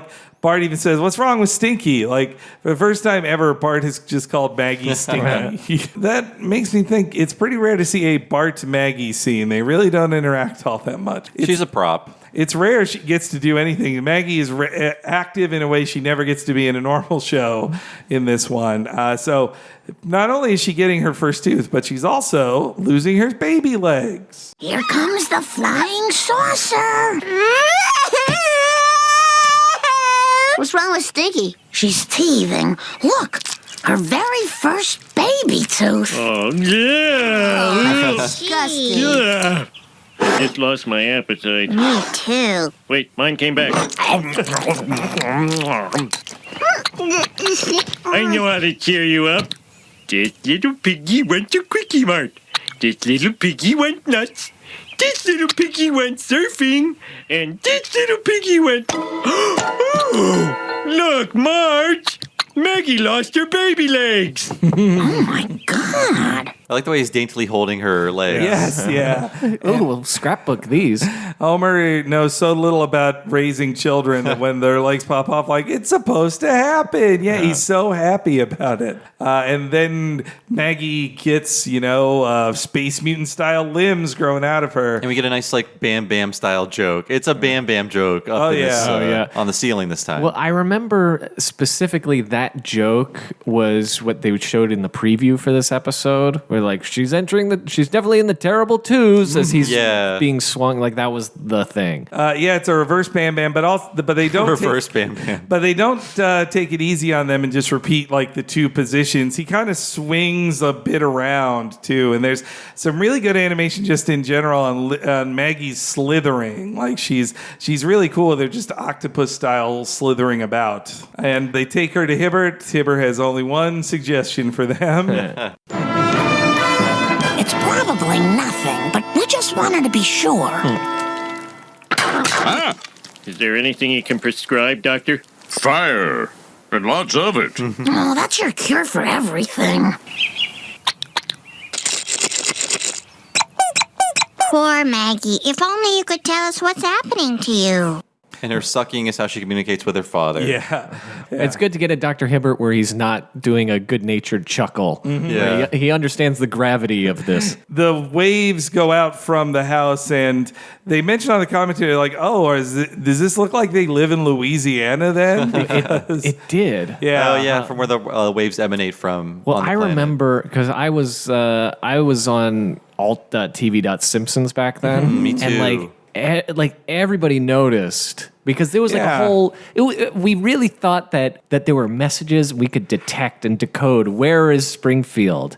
Like we really genuinely believed that together we can crowdsource this and figure it out. And so I remember that being like people were going like, it looks like it's somewhere north of the Gulf of Mexico. I'd given up on it by that point. I was like, no, there's no way. I think at that point I had read the FAQ that was posted on the snpp.com, like where is Springfield? And they had dropped so many clues in that there was too many contradictory clues. It was like, well, it's here, but it also isn't here because of this. Yeah. The Union Pacific runs through Springfield. Yeah. And also they're on the Eastern Seaboard. And whatever, if there's a K beginning with a radio station address, it means it's on this side of the Mississippi instead of that side of the Mississippi. So, yeah. And the animators, I think, said they're like, well, no, we just centered the image, and because the effect is the circles come out from the center. They just chose to randomly to center the image for what they felt just looked best for it, and it just so happens that Louisiana was right in the middle of it. They had to drive a long way to get to the kind of bayou style of that episode, which they could just be bad drivers. I suppose Homer is. Yeah, actually, it's hard to say that categorically. So then the messages land in outer space, and I do kind of wish this hadn't been spoiled for me. That I saw the commercials too. I kind of would have preferred the shock of this moment of like, what? Like this is a Kang, and How do we feel about a holy flirking schnitz? that's shocking. I can't believe they got that on TV. Yeah. I mean, having written for TV, that is like a huge no-no where you can't curse and you can't put in a word that's a clear substitute for a curse. Yeah, they're just a few syllables off. Yeah, a few vowel sounds off. It's still F and S together. Like, I can't believe they got away with it. Like I've tried writing in, what the fudge? And they go, no, that sounds too similar. And you could break it off. And I mean, I'm writing for kids, so that's another thing where, then we have to put in something more like, what the what? Not what the snap, because that's too close, the S sound. And wow. Yeah, there's a whole negotiation that goes on. Clearly on Fox late at night, Well, 8 p.m., they were not carrying as It's much. the filth hour. I feel like it's one of those ones, once they got it through, then it's essentially like, wait, we messed up. You can't do that again. No more. Flirking Schnitt did not become Kang's catchphrase at that point. It's time I paid a visit to my daughter. We'll return with how Dracula got his groove back. Hello. Oh, great. Mormons. Actually, we're quantum Presbyterians, and we've come to see my daughter. Oh, Lord. I was hoping this day would never come. Huh? What are you talking about? You mean you never told him? I guess I've been in denial. Homer, Kang is Maggie's father. You intergalactic hussy! How could you? Was he better than me? I like that little comment at the end. So one thing that made me laugh so much in this Justice viewing was I realized they do it twice. Yes. My daughter, bump, bump, bump. Oh, yeah, you're they right. expect the audience to be just as shocked the second time. That felt like a real Futurama gag to me, of just the repeating of a dramatic thing a second time and treating it as with the same Dutch camera angle and music sting. Well, I guess it's new to them, but not Yes. us. Yeah. Yeah, and also apparently, Kang inflects my daughter with that tone, no matter what. He knows it's dramatic, yeah. Or, it's just the natural way he says, my daughter. Yeah, he was only talking to Kodos, and Kodos was there from the beginning. Kodos isn't shocked. Yeah, this bit here, it's a parody of an alien made by my baby is an alien type thing, which was going around a lot back then. Same with the whole like anal probing gags. Which, boy, so that's some old tired stuff there. So tired that in the 96 Treehouse, they knew, like, let's not do an anal probing joke, guys. Yes, please. A thornier topic in this is that Marge is kind of impregnated against her will. Yes. Yeah. Yes. Which makes this a little uncomfortable more than when I was a kid. She's very good-natured about it, though, in a very Marge-like way, which I guess makes it darker. Yeah. Oh, yeah. Actually, I'll that's take the even alley. darker. Yeah. Yeah, she gives up so quickly. Which doesn't make it better. Well, Marge also says, like, I tried to resist him, but he tricked me. When it's just like, I think even in my first viewing, I was at least slightly uncomfortable. Like, how far are they going with this gag here? That when he pulled out his little laser gun that impregnated her, I was like, oh, that's how they're doing it. Okay. I was wondering too, because on the abduction, she says, like, and they came without warning, and then they go, warning, you are about to be abducted. Which I was like, is that saying that Marge's narration is not to be fully believed? Maybe. I think Marge is trying to say they caught me off guard, but she's clearly lying when she had lots of warning. I also like that right before that she says, I was having a wonderful time in the backyard, which is just hanging laundry. Yeah. She's so boring. And then, yes, going on the commentary mentions that they tried to have a different way of abducting people each time. Like the last time we saw Kang and Kodos, it was the UFO catcher. Yeah. And this time a lasso. So I looked up and I saw a lasso abduction had happened on Get a Life. Really? And so I'm wondering if this is like a Merkin joke or something. He was in the rewrite rooms then, so that's interesting. I had forgotten that on Get a Life. It is a funny way to get abducted. That must have been from their E.T. parody one, right? Yeah, Spewy. Yeah. Oh, Spewy. Yeah, so Marge is inseminated, let's see. Congratulations! You have been selected for our cross-breeding program. To put you at ease, we have recreated the most common spawning locations of your species. You may choose either the backseat of a Camaro, an airplane bathroom, a friend's wedding, or the alley behind a porno theater. I absolutely refuse to go along with this. But since I have no choice, I'll take the alley. Initiate fertilization procedure. Oh, you look lovely this evening. Have you decreased in mass? I tried to resist, but they applied powerful mind confusion techniques. Look behind you. Insemination complete. Really? That seemed awfully quick. What are you implying? Nothing. Whoa, wow, look at the time. I'd love to stay, but I have an early meeting tomorrow. You're a super girl, though. I'll call you sometime. I like how Kang turns into just a dirtbag suddenly. Immediately after, I guess, coming. He's like, oh, look at the time. I mean, shooting his laser. Yes. With the locations, it's rare on The Simpsons to see a comedy list of 4. Yeah. I think someone couldn't win a fight, so it was a rule of 4s this time. Friend's Wedding would be my pick of those 4. Yeah, it's funny that Marge didn't choose that one. She wanted the porno theater. I like they don't really discuss that choice. Maybe because it was 4, they're just like, well, if we're going to spend the whole thing in the alley, the rule of 3 is the 3 before the alley. That maybe that counts as its own separate rule of 3 joke. But no, you're right. 4 things is off pattern there. But they're all funny. Oh, yeah. It didn't bother me watching it. The only one that feels slightly classy is the Friend's Wedding one. Like, you're all recreationally drunk. You're all thinking about love. Like, you're wearing a nice outfit. That's much better than who are you meeting at a porno theater that you're having alley sex with? Let's say Mo. Not Marge. She wouldn't do that. Not Mo. Although the friend's wedding is like right in front of the cake. So, yes. Yeah. So it implies in front of 200 people. At the reception. It's a little trashier then, I guess. Yeah.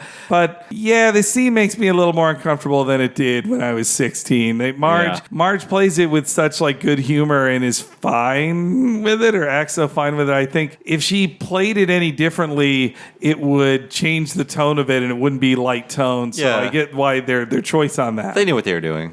Oh, yeah. Well, I mean, with the jokes they're doing there, they're doing way more sexual of jokes than they normally do on Simpsons. Like a joke about that was fast is like, that would not be on a Simpsons normally, for sure. Well, they did the whatever child that he made. It was like, the joke was like 20 seconds later and you see the Homer sperm floating by. Yeah. So they have done like premature ejaculation jokes before. Oh, that's right. Okay. Oh, wait, no. Maggie makes 3. Okay, Maggie makes 3, yeah. Now that truth is revealed, Kang is like, all right, we're taking Maggie. I love that he reveals that she's just going to have a clerical job. He didn't even impregnate Marge to have that kid take over the world or anything. It's just like, no, come back to the planet. Well, Earth is just Earth is an obscure T-shirt producing planet. They don't want to take it over. Pretty worthless. They wanted to take over Earth so bad just 2 years ago. They come to Earth all the time.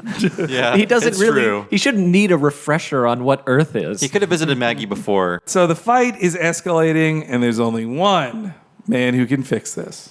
Get your slimeless hands off her! People, space monsters, this is going nowhere. There's only one man who can settle an argument this bizarre.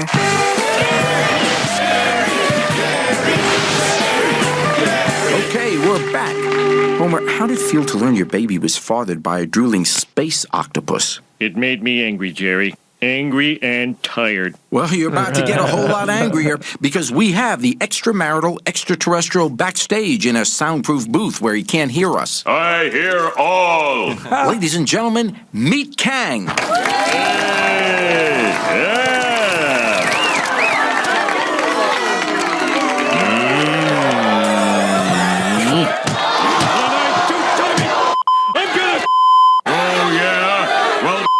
Hyperbolic paraboloid.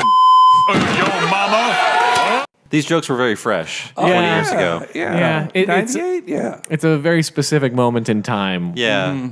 We were all captivated. Well, you know, it's weird. This whole Halloween special, like, they got a real talk show thing going on. There's a talk show reference. Like, there's the Ed McMahon. Yeah. And then the Regis and Kathy Lee. Wow, and then you're Jerry right. Springer. It's all chat shows. Holy shit. I didn't think about that. Wow, yeah. Holy flirking schnitt. So, yeah, were we all Springer viewers? Though I didn't watch the show every day. I'd watch an actual full episode maybe a handful of times, but I was an avid Talk Soup viewer, which had a ton of Springer clips. So I'm not saying I was above Springer. I'm just saying I watched the best clips every day of it on Talk Soup. This John Henson era Talk Soup? Yes. Greg Kinnear. Well, I came in right when Kinnear was quitting, so it was mainly Henson. Yeah. Come to think of it, that's how I got most of my Springer too, because it aired while I was at school. So it was mostly Talk Soup. If I was homesick, I would watch it. Yeah. Me too. It had started like 7 years before this in 1991, and the last episode aired like almost a year ago today. When I looked at it, I was like, how the fuck was it on so long? It's incredible. I had no idea. Yeah. Was it syndicated nationally the whole time? I think so, yeah. And I guess he's moving on to be Judge Jerry because Judge Judy looking at the watch. Yeah, she's doing the famous gif. I did the gif, listeners. You have to just imagine. I can't believe he's Judge Jerry. He's not getting any younger either. But he's coming back with Judge Jerry in September. Look forward to Judge Jerry, everybody. Sure. But no, I remember it was such a trashy show, and it felt like me and Bob talk a lot about the end of history feel of the 90s. But so I think back then I was like, it's fun to watch this crap. It's just crap. Yeah. Who cares? I watched a lot of these kind of shows, especially in the summer when I just was like a weird insular kid staying inside. And I didn't like this one that much because Jerry Springer didn't really do anything. It was mostly just him just in the audience while people on stage yelled at each other. There was no interviewing or talking. It was just like breaking up fights, filming the fights, and then just sort of talking to audience members. He didn't really have much presence in his own show, really. Well, he tried to act like he was above. Yeah. You know, that's why he would do his final thought, and go, but haven't we all learned something? Isn't this, this was a valuable experience that everybody had. We weren't just gawking at open sores on stage. we learned things together. It's kind of a theme for me where when I'm watching this, I'm going, oh God, this is embarrassing, but I can't really be above it. No. I dread, like, my friends and I went as like the whole Jerry Springer gang for Halloween one year. So yeah, like people on his show would become celebrities. Like we were talking about his one of the security guys, Steve Wilkos. Yeah. And I guess you just found out about his show. I didn't know he had his own show that is also still on the air. If you think Jerry Springer is trashy. Oh, my God. Yeah. Well, the guy who breaks up fights got his own show? Yes, the security guard who was like an ex-Marine. Would you believe he's not very articulate as a talk show host? But somehow in 2007, he sold his own show, left Springer to do his own daily talk show that, yes, Springer is like B-level trash. He gets the darkest shit on the show that often involves like crimes, like literal crimes that people did, including 2 children. And like maybe he was partially inspired by all those Dateline Sting things, but like the titles of the episode, I'm like, how can you title your episode this about actual children who are having horrible things done to them? How can you do this and like live with yourself? Like do this job. It's just, it's Springer. I feel from the descriptions I've read of that Wilco show, he stepped over the line that Springer wouldn't do, and maybe that's why he got a show. He's like, well, I see how far Springer will go. I got to go farther to make an impact. I'm looking at the episode titles. I won't read some of them, but they're too hot for podcasts. I think they just bring people down, but it's like, I'm not a molester, she's a liar. So oh, no. that is basically, and they're basically all like this. No. Steve, I'm being falsely accused. Steve, I need your help again. So these are just all from this year, actually. So horrifying. It's like they're making a choice to use molest and molester, but they know what they're really want to say. One of them does. I saw one title that did have the other R word in it. I was like, you're a daytime TV show. How can I can't believe it. Like that is Did you bite and burn my 8-month-old baby? Jesus. Yeah, I mean, it makes Maury seem better, you know? Like, it just feels like a new low on that stuff, which I hate. I don't want to sound like a snob, but that is too far for me, that show. And it's also like the guy who was the silent security guard is now a talk show host for 13 years. I did not set him up to be shot 10 times. I didn't. These are all real titles. Wait, I wonder if it was one shooting with 10 bullets or 10 separate shootings that I did not set him up for any of them. The first 9 were a setup. But the last one, so it wasn't 10. It wasn't 10. Yeah.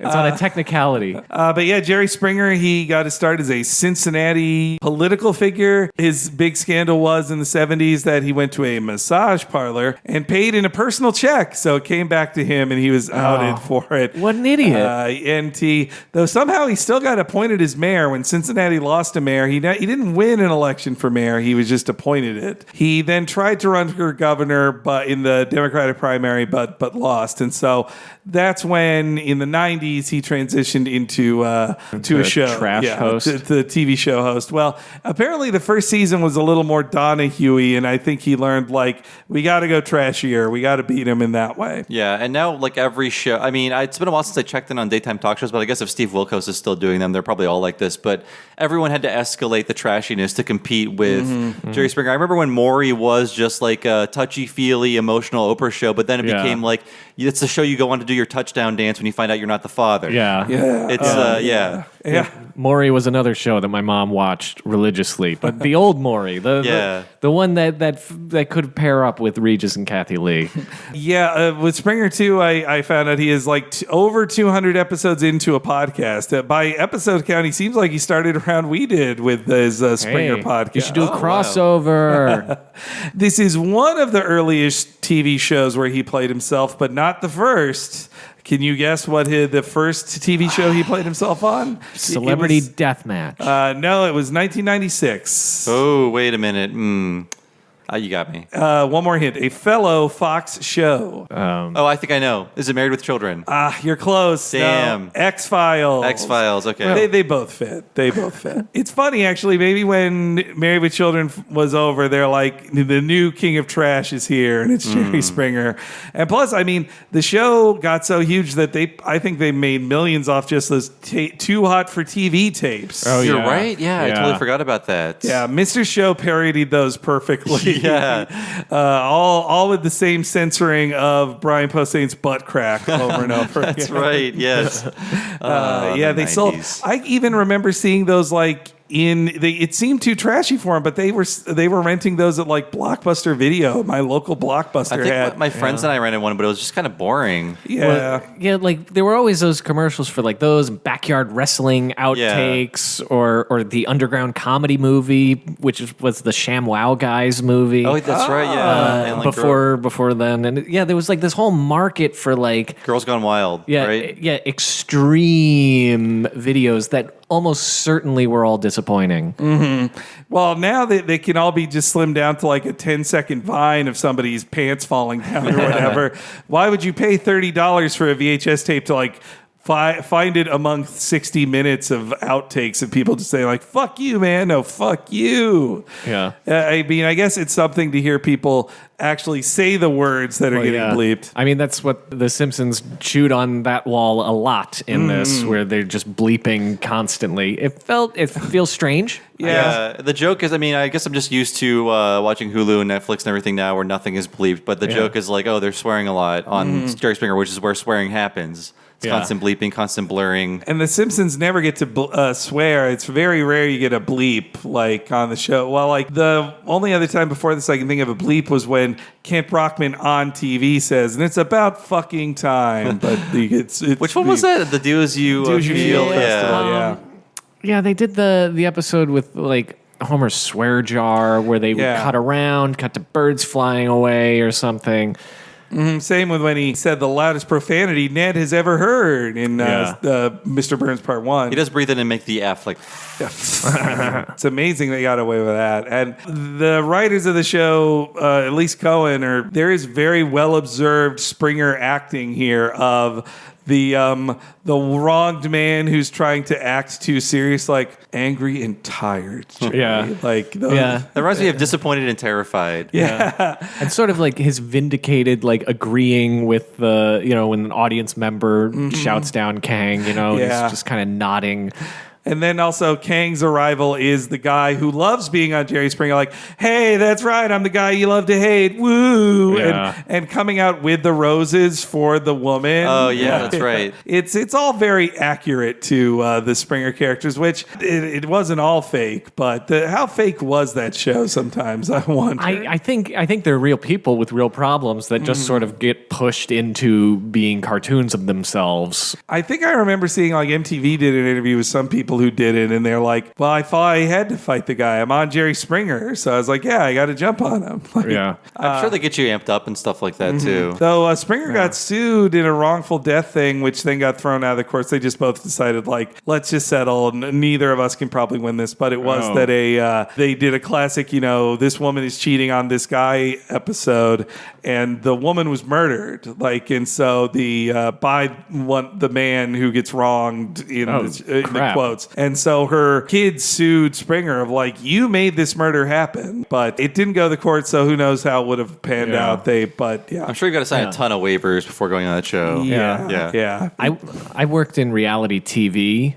before I was able to write full time. It is weird because they are real people, but you kind of, they're producers going up and going like, what are they doing over there? That's not right. Man, if I were you, I'd do something about it. And also give them tons of alcohol. The wildest story of that was like, I was running camera on this lady and she was like doing an interview and she started crying. And then the producer turns to me afterwards, after the interview, goes, did you get it? And I was like, the camera was rolling. I got it. He goes, no, but did you zoom on the tear? And I went, oh no, I didn't know I was supposed to do that. And he goes, oh, You always zoom on the tear. You got to follow the tear down her face. And I was like, oh, I'm not cut out for this at all. Capture the pain.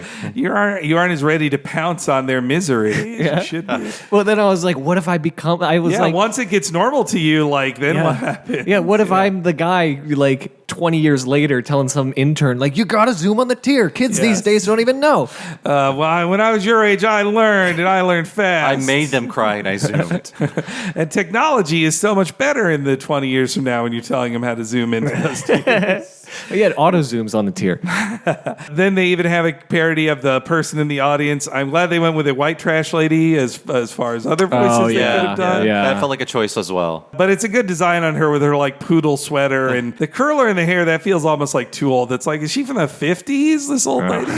But she's played by Tress. Tress does a great job with these kind of voices. Maybe her only voice in this episode. I think so, yeah. And she gets a scary voice on it too.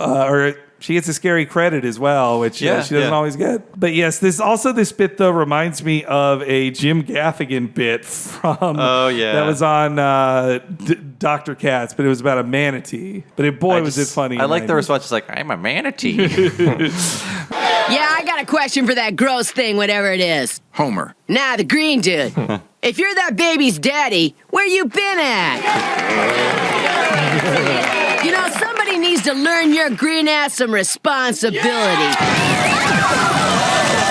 Now hold on, Kang. You can't bully my audience with your fancy ray gun. And now for my final thought. Nobody wins when parents put their petty squabbles above the welfare of a child. Let's hope they put their differences aside and do what's best for Maggie. What the Get the baby off, son of a...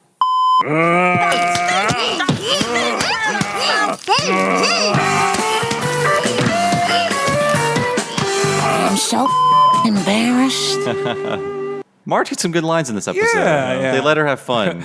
The vaporizing of the audience, that's so funny. Like, he's like, you can't bully my audience, and then they're all dead instantly. It looked like it was a challenge for the animators to, one, draw a Simpsonized version of Jerry Springer, and then to do the parody of his closer, he has to speak to camera. So it's not just a front-facing Simpsons, which we know, like, those look weird in general, but it is a guy they've never drawn before that has to look accurate to Jerry. So I think they do a good job with it. I think it's probably more of a challenge for the animators than the writers expected when they wrote he does his Good final point. thoughts. Yeah, the bit, him being attacked by Maggie is pretty funny, especially that it results in his death. I especially like that. Well, I mean, it's this thing where they just did fighting and cursing, and then they're like, then more fighting and cursing. That's kind of all. That's the only joke you really got on the Jerry Springer set. Mm-hmm. But I do like Homer is like held up in the air, octopus style, but still kicking at Kang.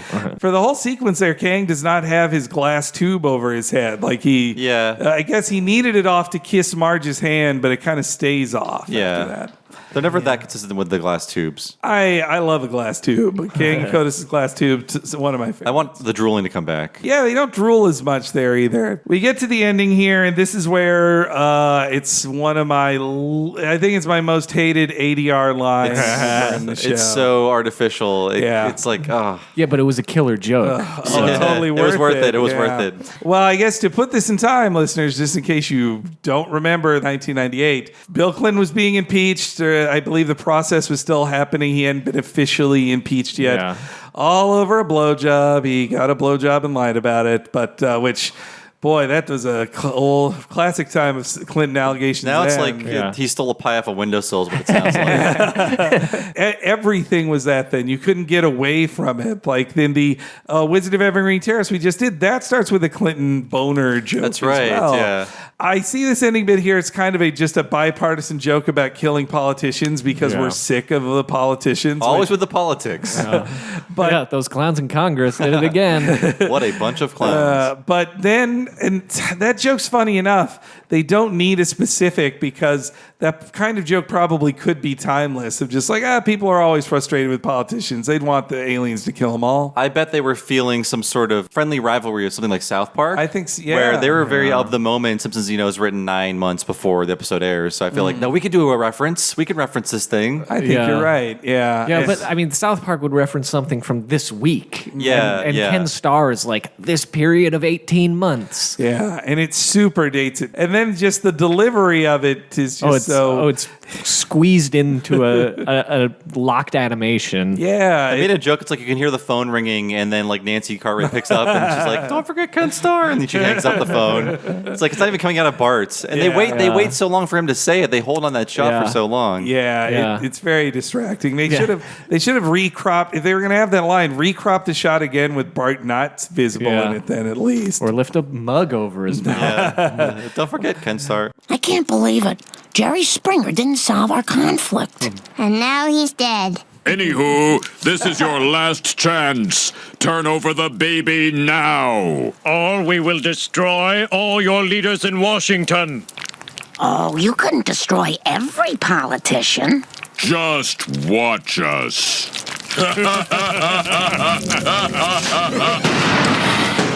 Don't forget Ken Starr. Suckers. Come on, Maggie. Let's go home. Very well. I'll drive.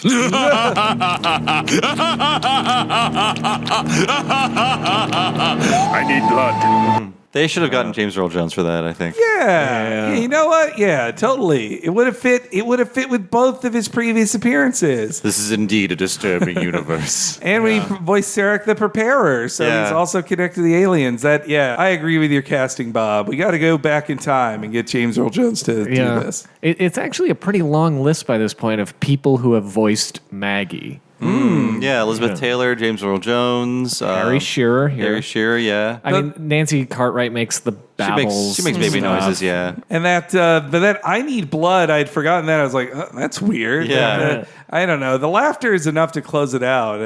Again, that feels added, doesn't it? Yeah. It feels like it was added after the fact. You can feel a little of like the sweatiness of like, do we need one more thing here? Them getting bored with their own jokes after hearing them 30 times, going, is this even funny anymore? Mm-hmm. Yeah. I mean, that's a danger in general with, editing. And I don't know, has that come up in your line of work too? Just of like, we've seen this thing so many times, maybe we'll change it up a little bit. I mean, in animation, not as much. Like in live action, sort of famously, everyone's tired of their jokes. So if it's not in front of an audience, they're always like slipping in new jokes because they don't even know what's funny anymore. And that's sort of like what it sucks to hear the laugh track on shows, but that's like sort of the point of the audience is like they confirm, yes, this is funny.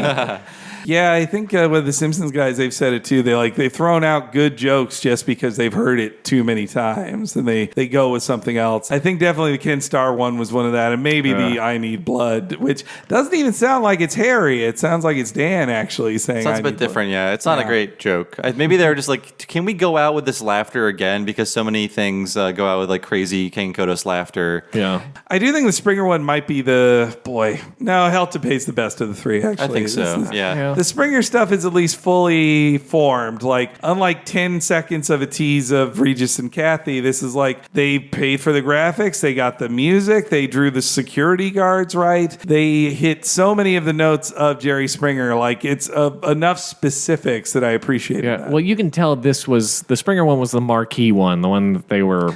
I don't know, put the most effort into, and the one that they advertised the hell out of. Yeah, I think it was the key part to the ads for sure. Yeah, something that I only noticed in this rewatch too is like Bart, Lisa, Itchy, and Scratchy they're only on screen for like 4 seconds, but they are so fluid. Like I think they're animated on ones in that. I think. I forgot to point that out. Yeah, they're just very fluid. I think just to match, like, because now they're in live action, they have to be a little more fluid to not like look like they're just pasted on top of a live action image. You talk about the Regis and Kathy. Yeah, the Regis and Kathy Lee live action segment. Yeah. It felt their fluidness reminded me of Roger Rabbit quite a lot. Yeah. Maybe they could afford 5 seconds of that kind of animation. Yeah. I read that they like actually dropped stuff in the pot. Yeah, I was rewatching to see, like, was there something coming up from the pod or was something dropping? They just animated on top of whatever they dropped in the pod. I wonder what it was. I also Sandbags. How many times were Regis and Kathy good with, like, okay, splash me. Oh, a fourth take of splashing in the face? All right, sure. At what point do they go, like, I think I've been splashed enough with this soup. Thank you. Yeah. I would expect Regis to do as many takes as you want. Yeah, he seems a little more game for it, I think. He's just like, fill me some more. Come on. Hey. I loved his zing. That's a funny word too. But yeah, a good Treehouse. Yeah, I liked it. It's very zippy. A lot of it, I think, is more like visual than in the writing, especially this is the middle segment. But it's fun. The Jerry Springer stuff is incredibly dated, but it can't help but be dated. It was made to be as relevant as possible for 1998.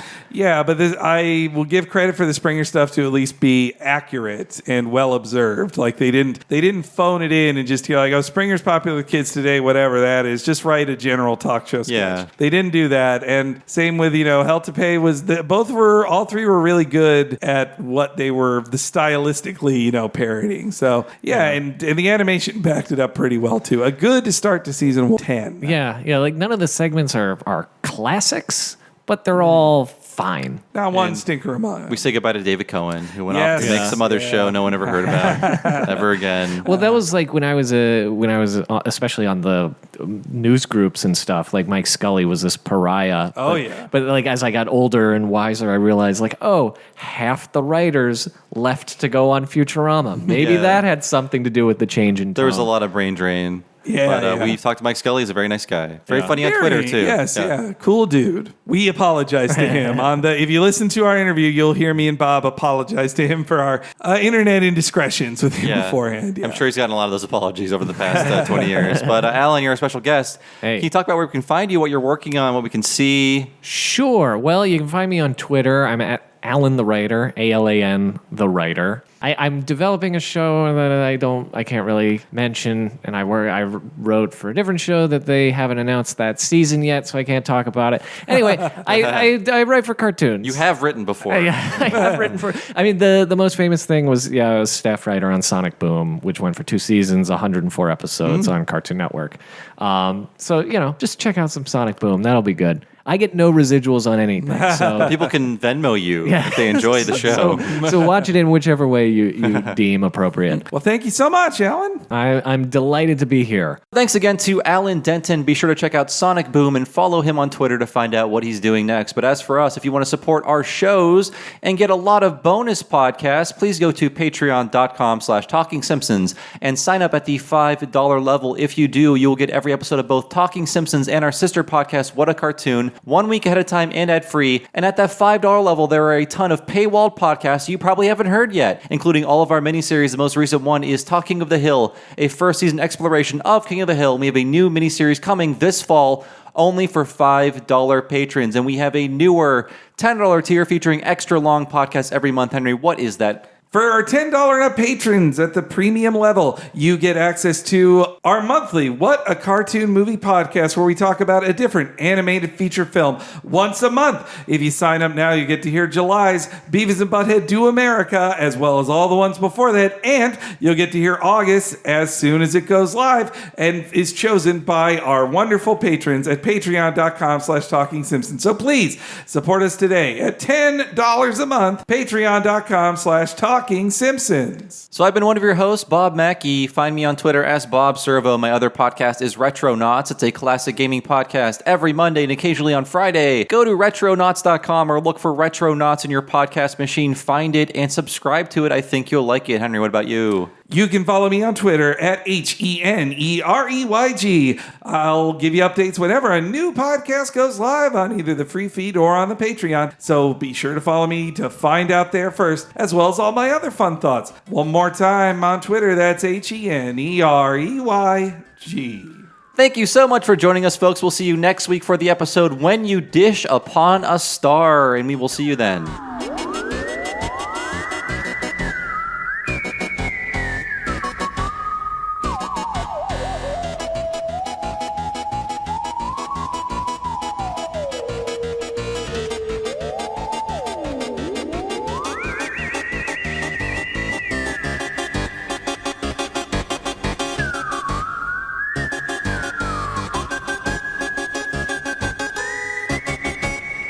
My eyes, my beautiful eyes! Hey, hey, wiggity wiggity, Bootie's in the house.